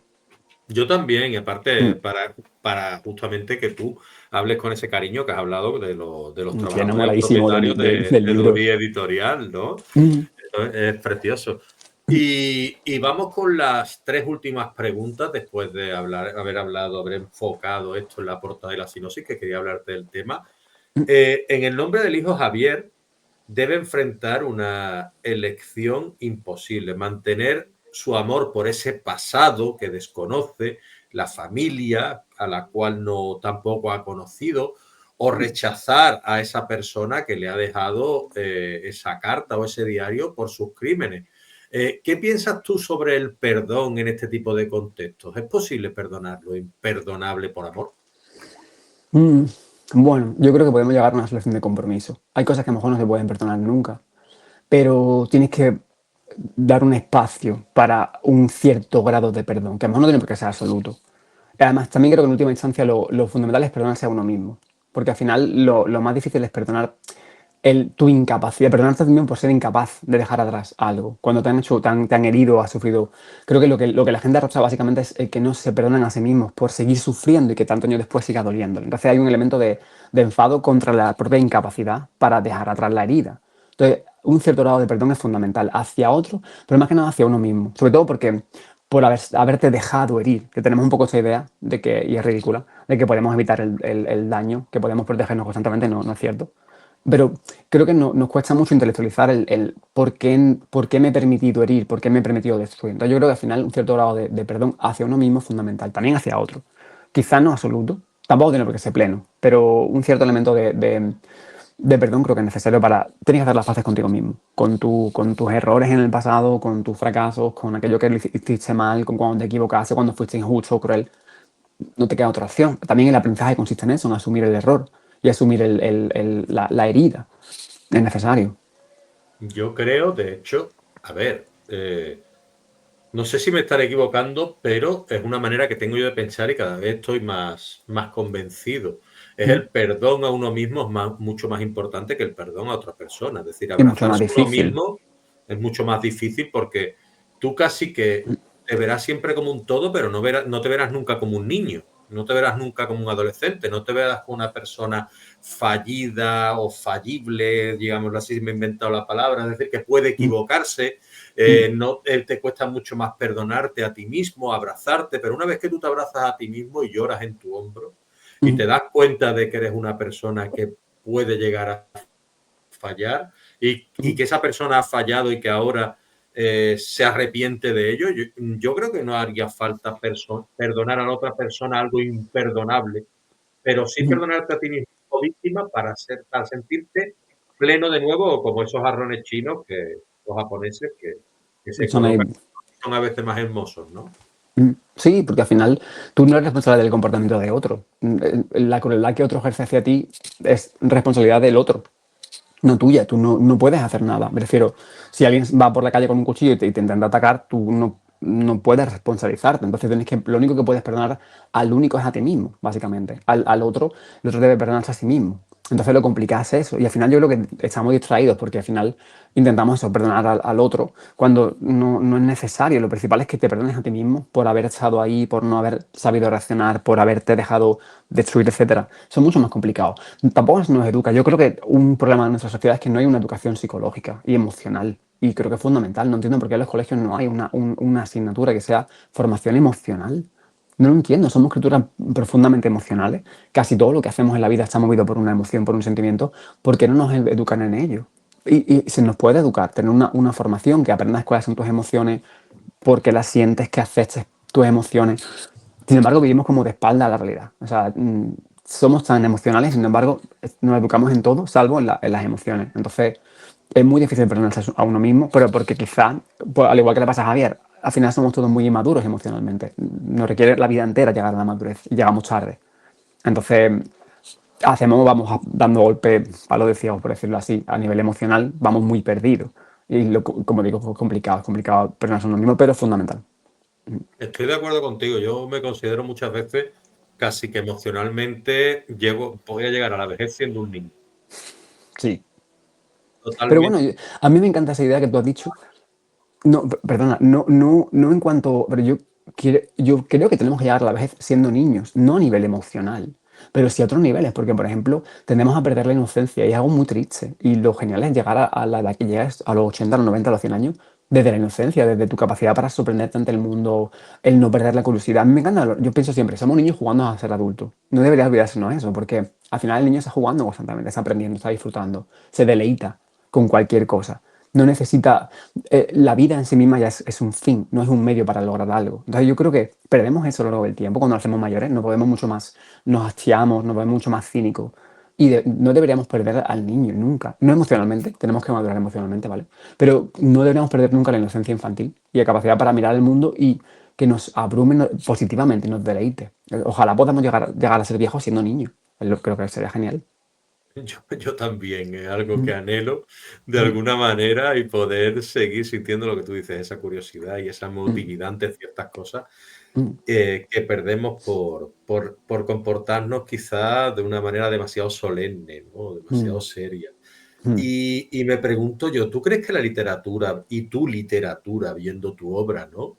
tiene un papel en la preservación y procesamiento de la memoria histórica? Sí, en tanto en cuanto al final cada humano es algo único e irrepetible. Entonces, cualquier obra de teatro, o sea, cualquier obra de arte creada a lo largo de la historia es significativa porque es un reflejo de quién la construyó. Entonces, es como cuando, yo qué sé, encuentras una carta que es escrita hace 300 años y de repente hay alguien detrás de esa carta. Entonces, humanizas la historia. Entonces, la historia no es una entidad ajena, abstracta, está hecha por personas que han sufrido y han amado y han llorado y han... Entonces, sí que creo que en ese sentido todos contribuimos a la cultura y a la historia, por supuesto. Y al final también tú eres digamos, como el recipiente en el que se cobijan las historias que te han contado tus abuelos, tus padres. Por ejemplo, en esta novela hay un montón de elementos que me contaba mi abuela. Pequeños trazos, historias de vecinos. Claro, la gente a lo mejor no lo reconoce. Yo sí, yo sé que esa historia le ocurrió a un vecino mío, o bueno, vecino de mi abuela hace 80 años. Entonces, sí que hay un elemento, por supuesto, de historia. Cuando alguien lee cualquier libro, dentro de 200 años, encontrará cómo era la humanidad en ese momento, cómo eran esas personas en concreto. Entonces, sí que creo que el arte tiene un poco ese punto de caja histórica, de cofre de los recuerdos, porque a mí me encanta, de repente veo una obra de arte y veo cómo era, por ejemplo, la arquitectura de hace 200 años. Y es algo que para el pintor pasaba desapercibido porque estaba pintando la casa que tenía enfrente. Pero yo lo miro y pienso, wow, así que eran las ventanas, así eran las habitaciones, ese era el tipo de ropa de cama. Entonces, desde el punto de vista antropológico, como histórico, es tela interesante todo eso. O sea, que creo que el arte también, por eso también nos encanta, porque es imposible delegar el arte de la historia. El arte refleja a lo humano en ese momento, en un contexto histórico muy concreto. Entonces, tiene valor artístico, estético, pero luego también tiene valor histórico. Mucho. A mí me vas a disculpar que te robe un poquito más de tiempo porque te he Sí, dicho que sí. son Yo no tengo las nada que tres hacer hoy. últimas preguntas, pero me estoy aquí engañando a mí mismo porque a medida que me das respuestas, me Te ocurren surgen nuevas otras ideas. preguntas y te tengo que preguntar, porque no me puedo quedar yo. Otro día tendrás que venir cuando saques alguna obra o Encantado. que merezca la pena, pero me hablas de las personas mayores. Ujú, Y yo siempre me surge esta pregunta a quienes tratamos en esta entrevista, charla, conversación, debate, ujú. ciertos temas. ¿Estamos escuchando menos a las personas mayores a medida que pasa el tiempo? Mucho menos. Porque además cuando yo era chico, por ejemplo, yo vivía o sea, tenía a mis abuelos, a mi abuela habían muerto los dos, ¿vale? Pero sí que tenía a mis abuelas presentes. Y yo, por ejemplo, a mí me crió prácticamente mi abuela.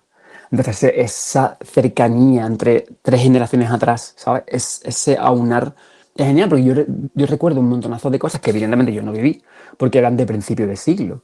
Y al final, hoy en día, al final, tenemos un prejuicio enorme hacia la edad. O sea, este edadismo que estamos intentando denunciar ahora es horrible, es cruel.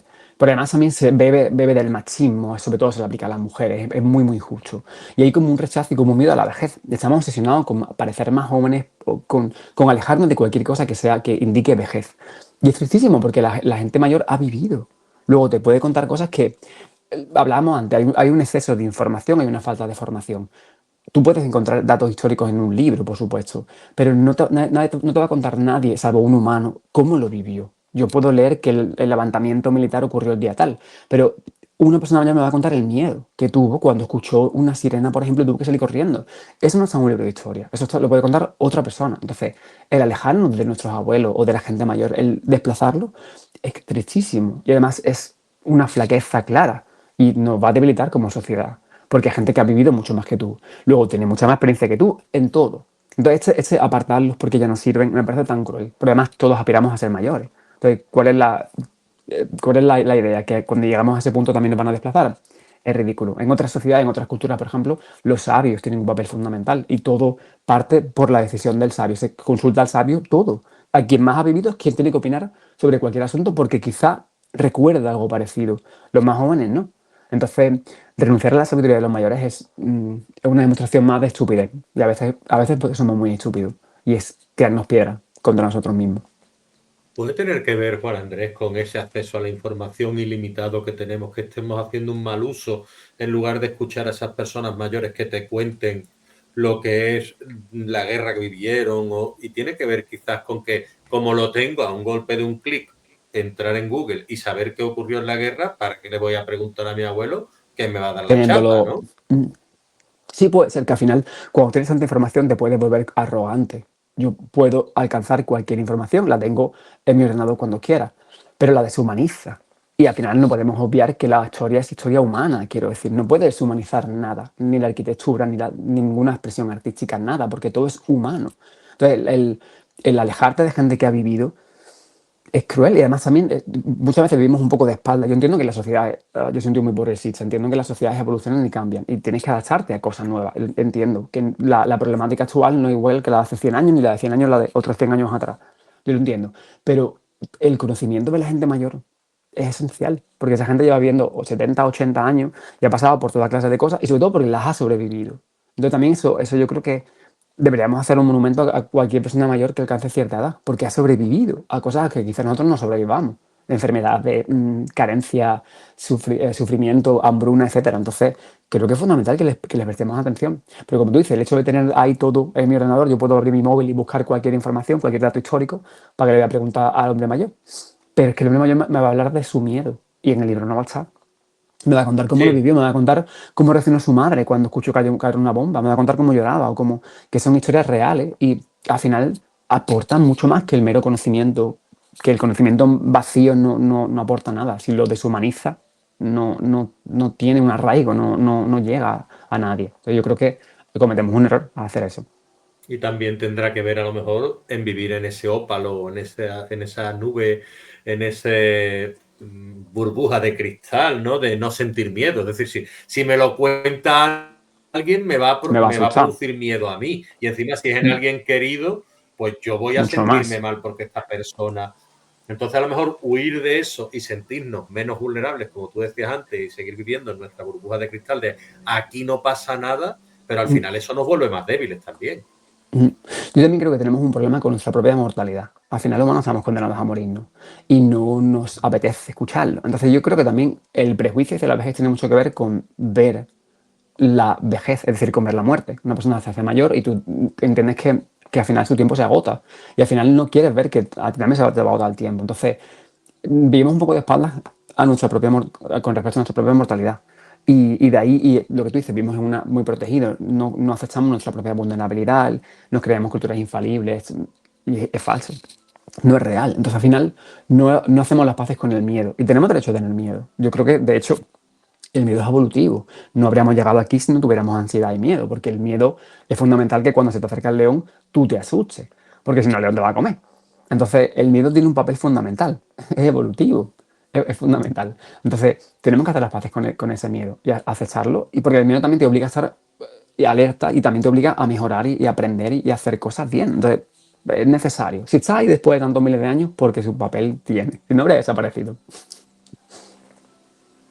Cuidado, Leonardo, que no te escucho.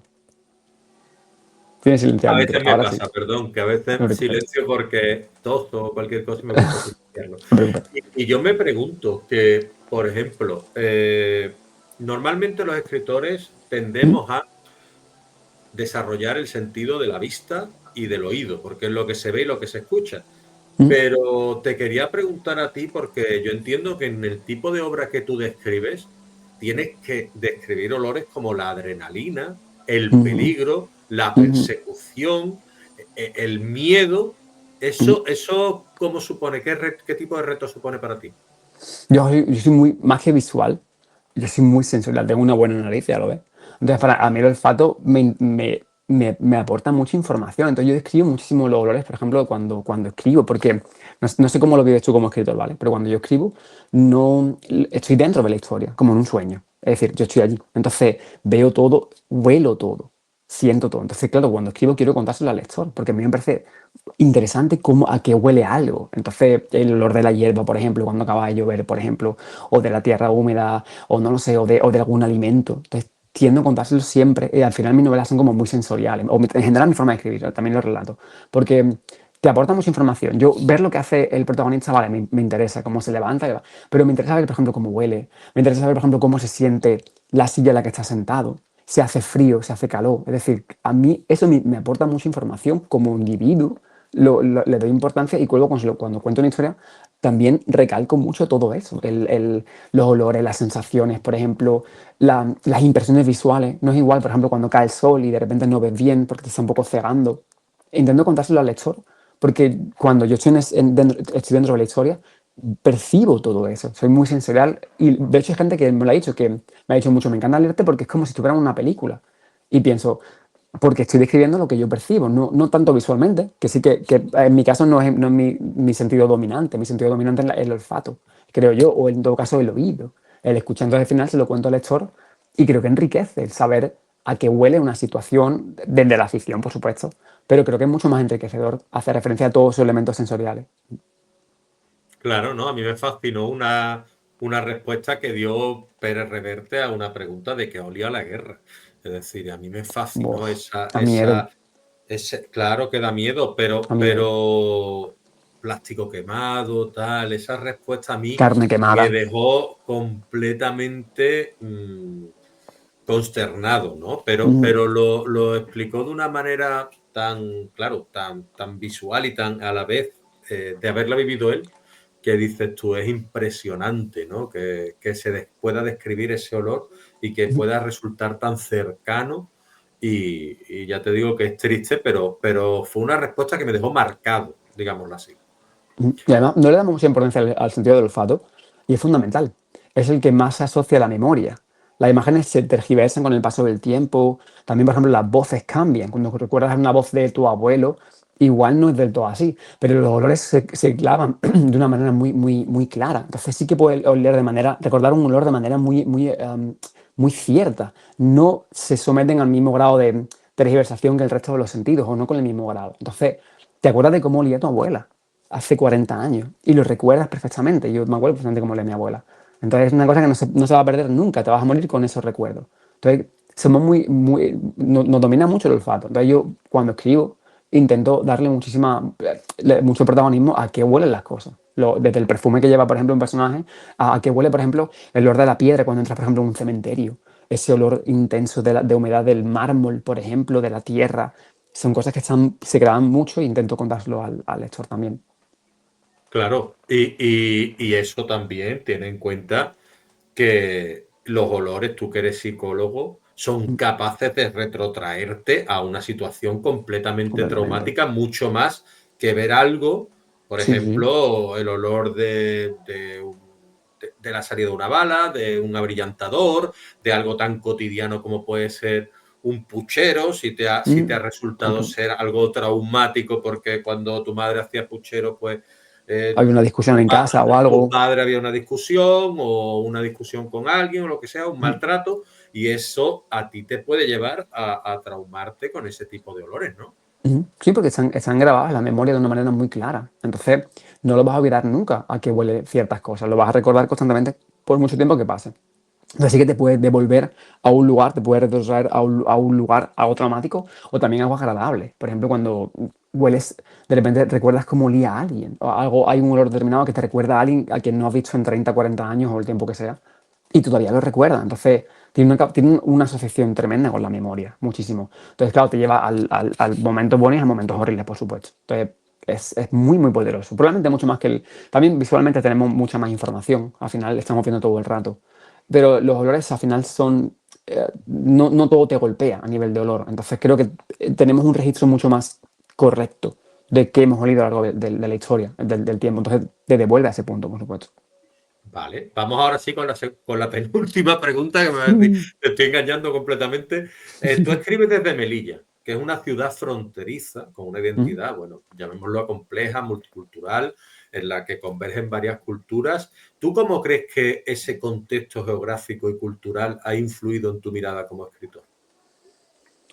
Pues yo creo que también te hace, o sea, vivir en Melilla te hace mucho más tolerante. Yo de pequeño, por ejemplo, en el colegio tenía amigos de todo tipo, tenía amigos que eran judíos, musulmanes, cristianos.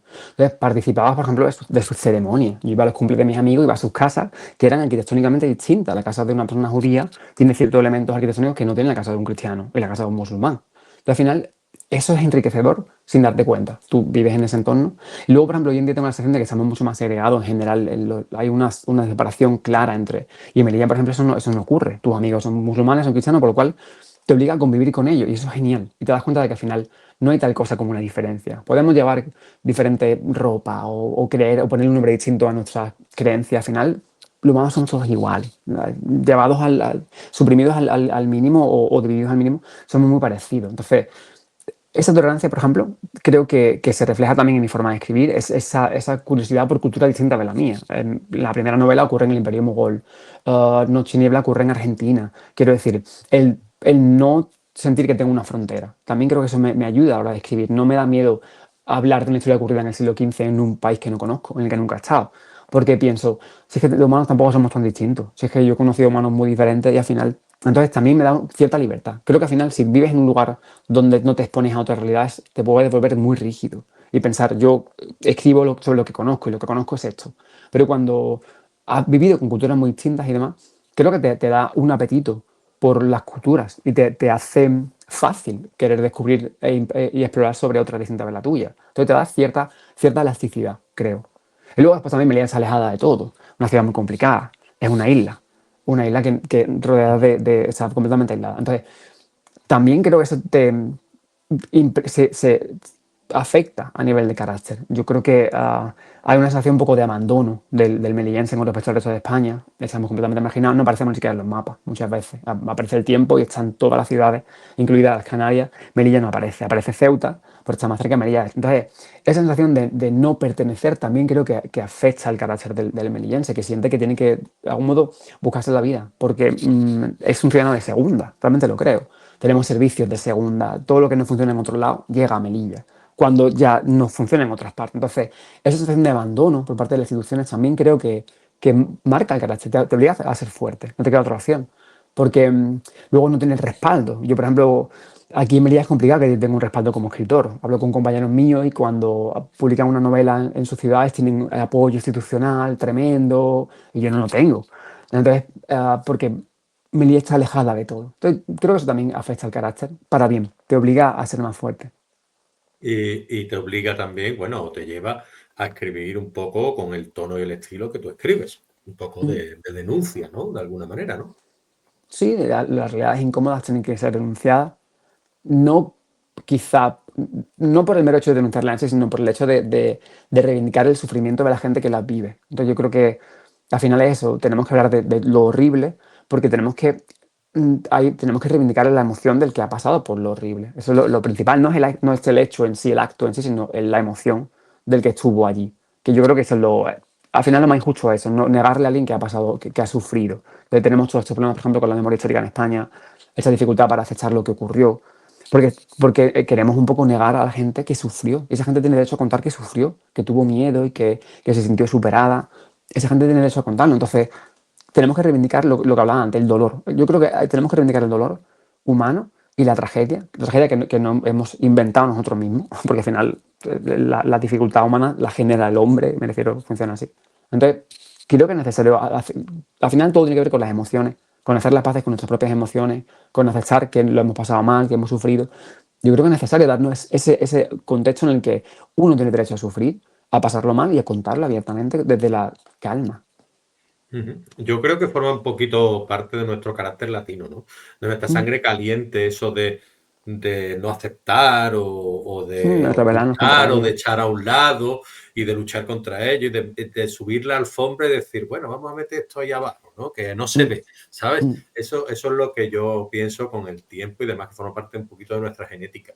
Y ya mm. para concluir, proyectos literarios de los que puedas hablarnos, Juan Andrés. Pues mira, en julio acabé mi tercera novela. En plena Enhorabuena. promoción de esta segunda novela, acabé la tercera y ahora estoy editando.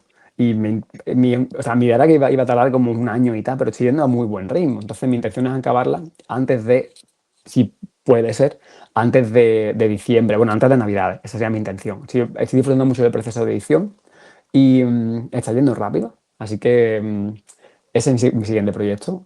Espero, ojalá, tenerla publicada el próximo año. A final de año, porque ahora mismo estoy haciendo promoción con El nombre del hijo. Justo ahora mismo vengo de Sevilla, de la Feria del Libro de Sevilla.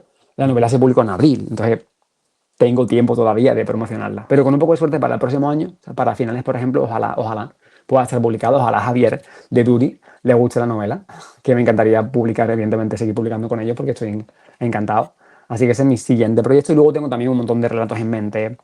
Hace un par de semanas, bueno, hace 3 o 4 semanas escribí una obra de teatro, la primera vez que escribí teatro, porque de repente descubrí Háblame, el género.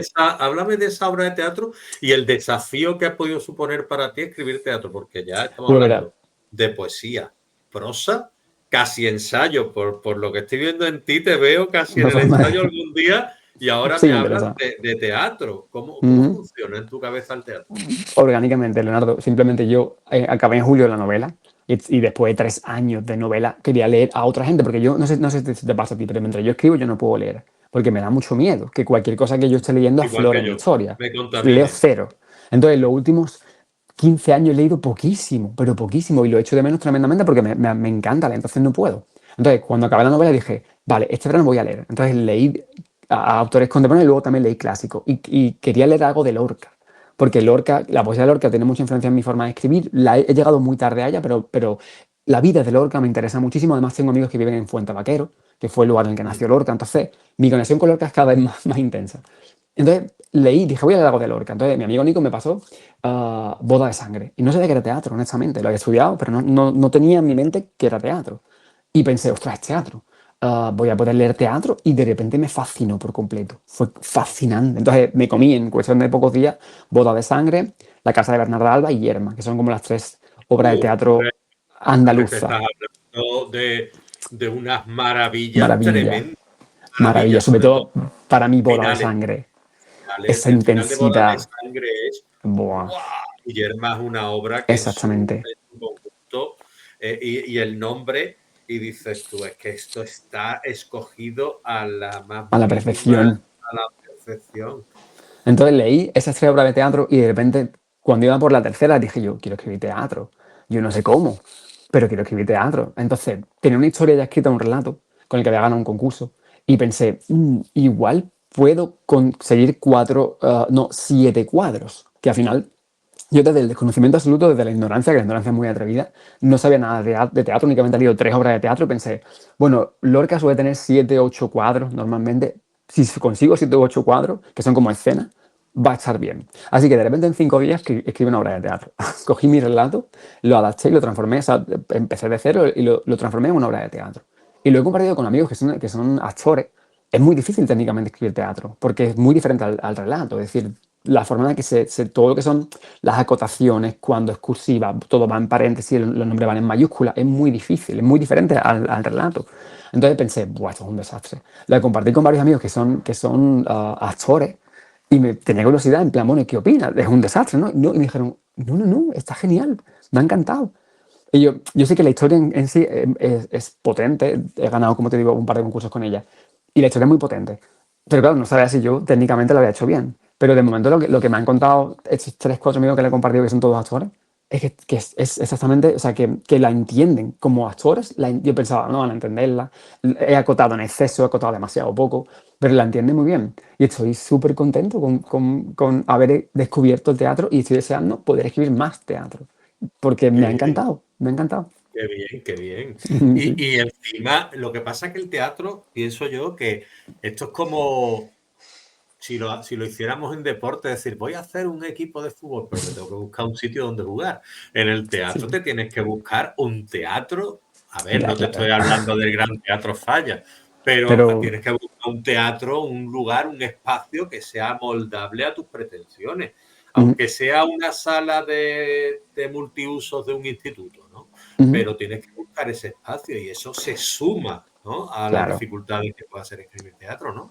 Y aparte yo cuando escribo un relato, una novela, yo puedo imaginarme lo que quiera. Entonces, por ejemplo, esta novela actual es una novela con muchos saltos de un lugar. Entonces, por ejemplo, hay muchos escenarios que son lugares, digamos, como arquitectónicamente muy significativos. El Escorial, por ejemplo, o diferentes lugares que son, o por ejemplo, el Torcal en Antequera. Entonces, recurro mucho a escenarios muy visuales. Claro, en una obra de teatro no puedes hacer eso, no puedes construir qué sé yo, un precipicio donde ocurre una escena. Entonces está mucho más limitada en cuanto, espérate, no puede ocurrir ahí. Entonces, claro, yo como escritor no tengo esa limitación. Como dramaturgo tienes que tenerla, porque si no es caro. Entonces, claro, tienes que tener un número limitado de personajes. Y no puedes, por ejemplo, hacer que, no sé, hay ciertas limitaciones técnicas. Pero es guay, al final es genial el que el artista se obligue, salga de tu zona de confort y diga, venga, de acuerdo, tú has pintado siempre pastel, pues de repente vas a pintar a carboncillo. No sé, búscate la vida, veamos qué ocurre. Pero al final te obliga a, desde la humildad, bueno, vale, no tengo ni idea, me voy a perder. Inténtalo, veamos qué surge. Al final es constructivo. Yo creo que es fundamental que esté incómodo siempre el artista. En el momento que está cómodo, al final se va a limitar a repetir lo que funciona. Tienes que incomodarte, hacer cosas en las que no te atreves, que sabes que no vas a hacer bien. Tienes que estar incómodo. Un cierto grado de incomodidad es fundamental. Si no, es imposible. Entonces, para mí ha sido muy incómodo escribir teatro, porque no tenía ni idea, no, vamos, no la tengo. Pero voy a seguir escribiendo porque me lo he pasado pipa. Y luego también, eso, tienes que tener aventuras nuevas y tener como, proponerte hacer cosas que no has hecho antes y que te mantengan como excitado, emocionado y que quieras hacer cosas y creativo. Si no, sería aburrido. Perfecto, pues me ha ahorrado una preguntilla que te iba a hacer sobre qué recomendación daría tú a futuros escritores. ¿Es ese riesgo del que hablas? Sí, sin duda. Estar incómodo. Me refiero a sobre todo, yo creo que hablo mucho con compañeros, por ejemplo, ahora que está la Feria del Libro de Sevilla, es muy frecuente, no sé si te pasa, Leonardo, como el síndrome del impostor. Ese miedo a preguntarte constantemente, ¿merezco estar aquí? ¿Soy escritor? El otro día hablaba con una chavala, con Nira, y me comentaba que ella le daba vergüenza de llamarse a sí misma escritora. Yo pensé, pero qué injusto. Tú has escrito tu trabajo, es tuyo, por tanto, ya, pero es que siento que no pertenezco porque no. Entonces tenemos como este prejuicio, como este miedo a, yo escribo, ya está. ¿Qué significa ser escritor? ¿Tener muchas obras publicadas? En mi opinión, no. Para mí, escritor es el que necesita expresarse artísticamente a través de la escritura. Da igual si lo compartes, a mí eso me parece secundario. El momento que tú has escrito algo y has sentido que has plasmado tu alma ahí, has escrito, eres escritor, ya está. Entonces, creo que lo genial es eso, que el escritor se reivindique en el sentido de que no tenga miedo a contar su historia. Y que no se preocupe, en mi opinión, por lo que vende y lo que no vende. Si quieres vivir de ello económicamente, es muy legítimo. Pero yo creo que eso es algo barato, quiero decirlo. Realmente lo interesante del arte es que se exprese artísticamente el artista, que cuentes, que compartas un mundo. Al final el arte es un vehículo, simplemente es un canal a través del cual manifiestas algo que no se puede expresar en palabras, que es el alma humana. Entonces, lo genial es eso, que seas sincero, que seas genuino, que esa es tu historia. Igual no vende nada, da igual, pero es que es tu historia, tienes que contársela al mundo. Era necesario.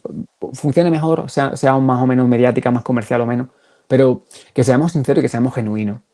Si quieres escribir, por ejemplo, obras que son muy mediáticas, fantástico. Si es genuino, si te surge de manera espontánea, hazlo. Pero que no sea una pose. Mi sensación es que tenemos miedo al fracaso.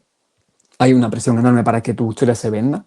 Y al final piensas, no, no puedo contar ese tema porque no va a gustar o porque va a molestar. O prefiero escribir esto sobre este otro asunto, este otro género que vende muy bien hoy en día.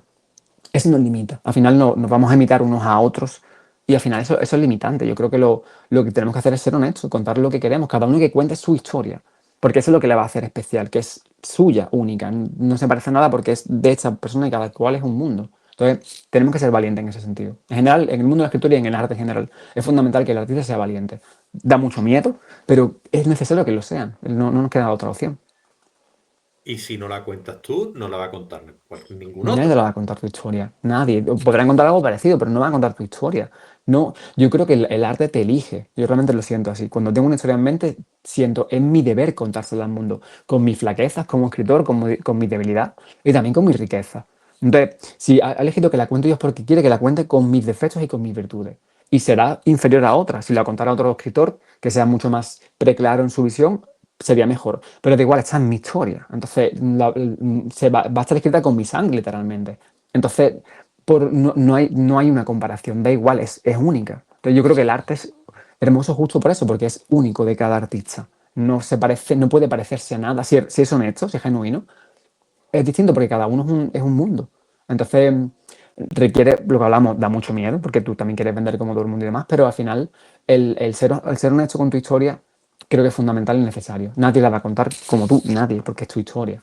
Es necesario. Perfecto. Me parece maravilloso. Me lo he pasado genial contigo. Me parece un Yo tío también, la súper verdad. culto, súper interesante. Hemos hablado de Creo. filosofía, hemos hablado de poesía, hemos hablado de historia, hemos hablado de escritura, hemos hablado de memoria histórica también. Ujú. Hemos hablado de temas fundamentales como puedan ser, pues eso, ¿no? Ese equilibrio entre lo que es la hermosura y la crueldad, por otro lado, que tú desarrollas muy bien en tu obra.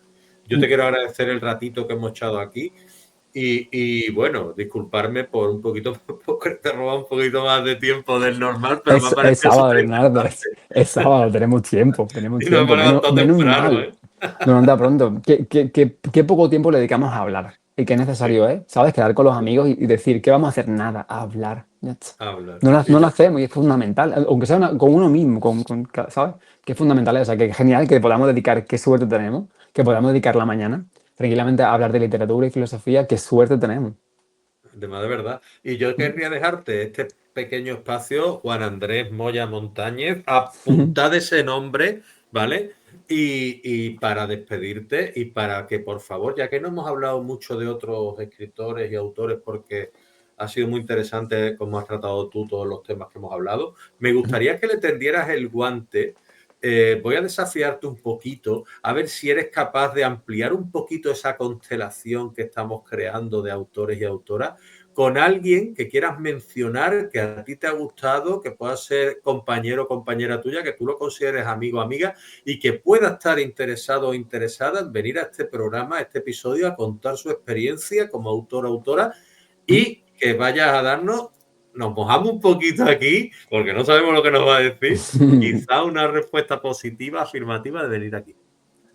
Joder, qué difícil, Leonardo, complicado porque tengo tantos compañeros a los que les encantaría, honestamente, porque al final es muy difícil tener un hueco y poder contar tu historia. Entonces estoy convencido de que todos mis amigos escritores matarían por estar contigo aquí una hora, Pues por lo cual te puedo dar di un montón de varios, nombres. no te preocupes. Mira, por ejemplo, pienso en mi amigo Salva, que es además gaitano, y escribe de lujo y tiene una historia súper bonita y súper tierna. Cuando la leí fue como un trozo de pan tan agradable. Luego te pasa así que Salva Menéndez.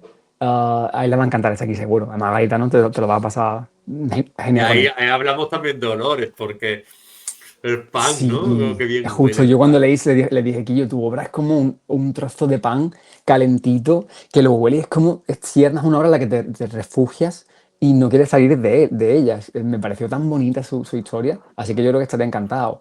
Luego, por ejemplo, tengo compañeros en Duri que son también geniales, por ejemplo, Álvaro del Real, que ha escrito Underground, que es Sí, un crack de tío, que a él le encantaría también estar aquí contigo. Noelia también de Duri. Es que al final puedo darte 50 minutos de nombres porque estoy convencido de que estar aquí hablando contigo durante 1 hora y 40 minutos es que es un caramelo, es un privilegio. Porque al final, tú sabes, ¿cuántos libros se publican cada año en España? Miles. Entonces, tener un espacio para hablar de tu trabajo o simplemente para conversar sobre la literatura o lo que sea, es que no es frecuente, es que no tenemos tiempo ni para los amigos. De decir, venga, voy a hablar con mi amigo durante 1 hora y pico, no tenemos tiempo. Entonces, poder hacerlo es genial, por lo cual te puedo dar nombres para parar un tren. De pues hecho, nada, de unos pocos hay, momento. pero honestamente le puedo dar un montón porque creo que a todos, al final, a los escritores nos encanta hablar, es cierto, Sí. lo sabemos. Y nos encanta contar con un espacio y no es frecuente. Entonces, es un privilegio poder estar aquí contigo hablando, de modo que, joder, te puedo pasar un montón de nombres de mis amigos. Pues ahí estamos. Como estamos en contacto por Instagram, ¿Mm? y yo te pasaré mi número de teléfono y demás para que tú ¿Mm? puedas, pues según como esas personas quieran contactarme, si les apetece venir, Seguro. a alguno de ellos o de ellas que les apetezca venir, pues tú les pasas mi contacto y vamos ampliando pues esa constelación de autores y autoras y creando nuestro propio universo literario entre amigos y colaboradores. Aquí no existe la competencia, aquí lo que No. existe es la colaboración, como yo La digo, ¿no? hermandad. Sí, estoy de La acuerdo contigo. hermandad, que es lo importante. Y nada, ¿Mm? lo que ya para despedirme antes de ti, que te quiero dar un abrazo de artista, de dramaturgo, que Muchas gracias. quiero que te vengas aquí a presentar tu próxima obra, por favor, ¿vale? Encantado. Que tienes entre manos o ese teatro que tienes entre manos, ¿Mm? que estés abierto, por favor, a una futura charla de cualquier otro tema. Genial, Y encantado. nada, mandarte un abrazo y un abrazo a ti, un abrazo a tu Melilla y un ¿Mm? abrazo a la gente que nos está escuchando y que ha disfrutado de esta conversación. Y un beso también, que nunca Muchas está de más. gracias. Muchísimas gracias, ¿Vale? Leonardo, por la oportunidad. Muchísimas gracias. A Un cuidarse. abrazo. Gracias. Venga, Gracias. hasta Hasta luego. luego.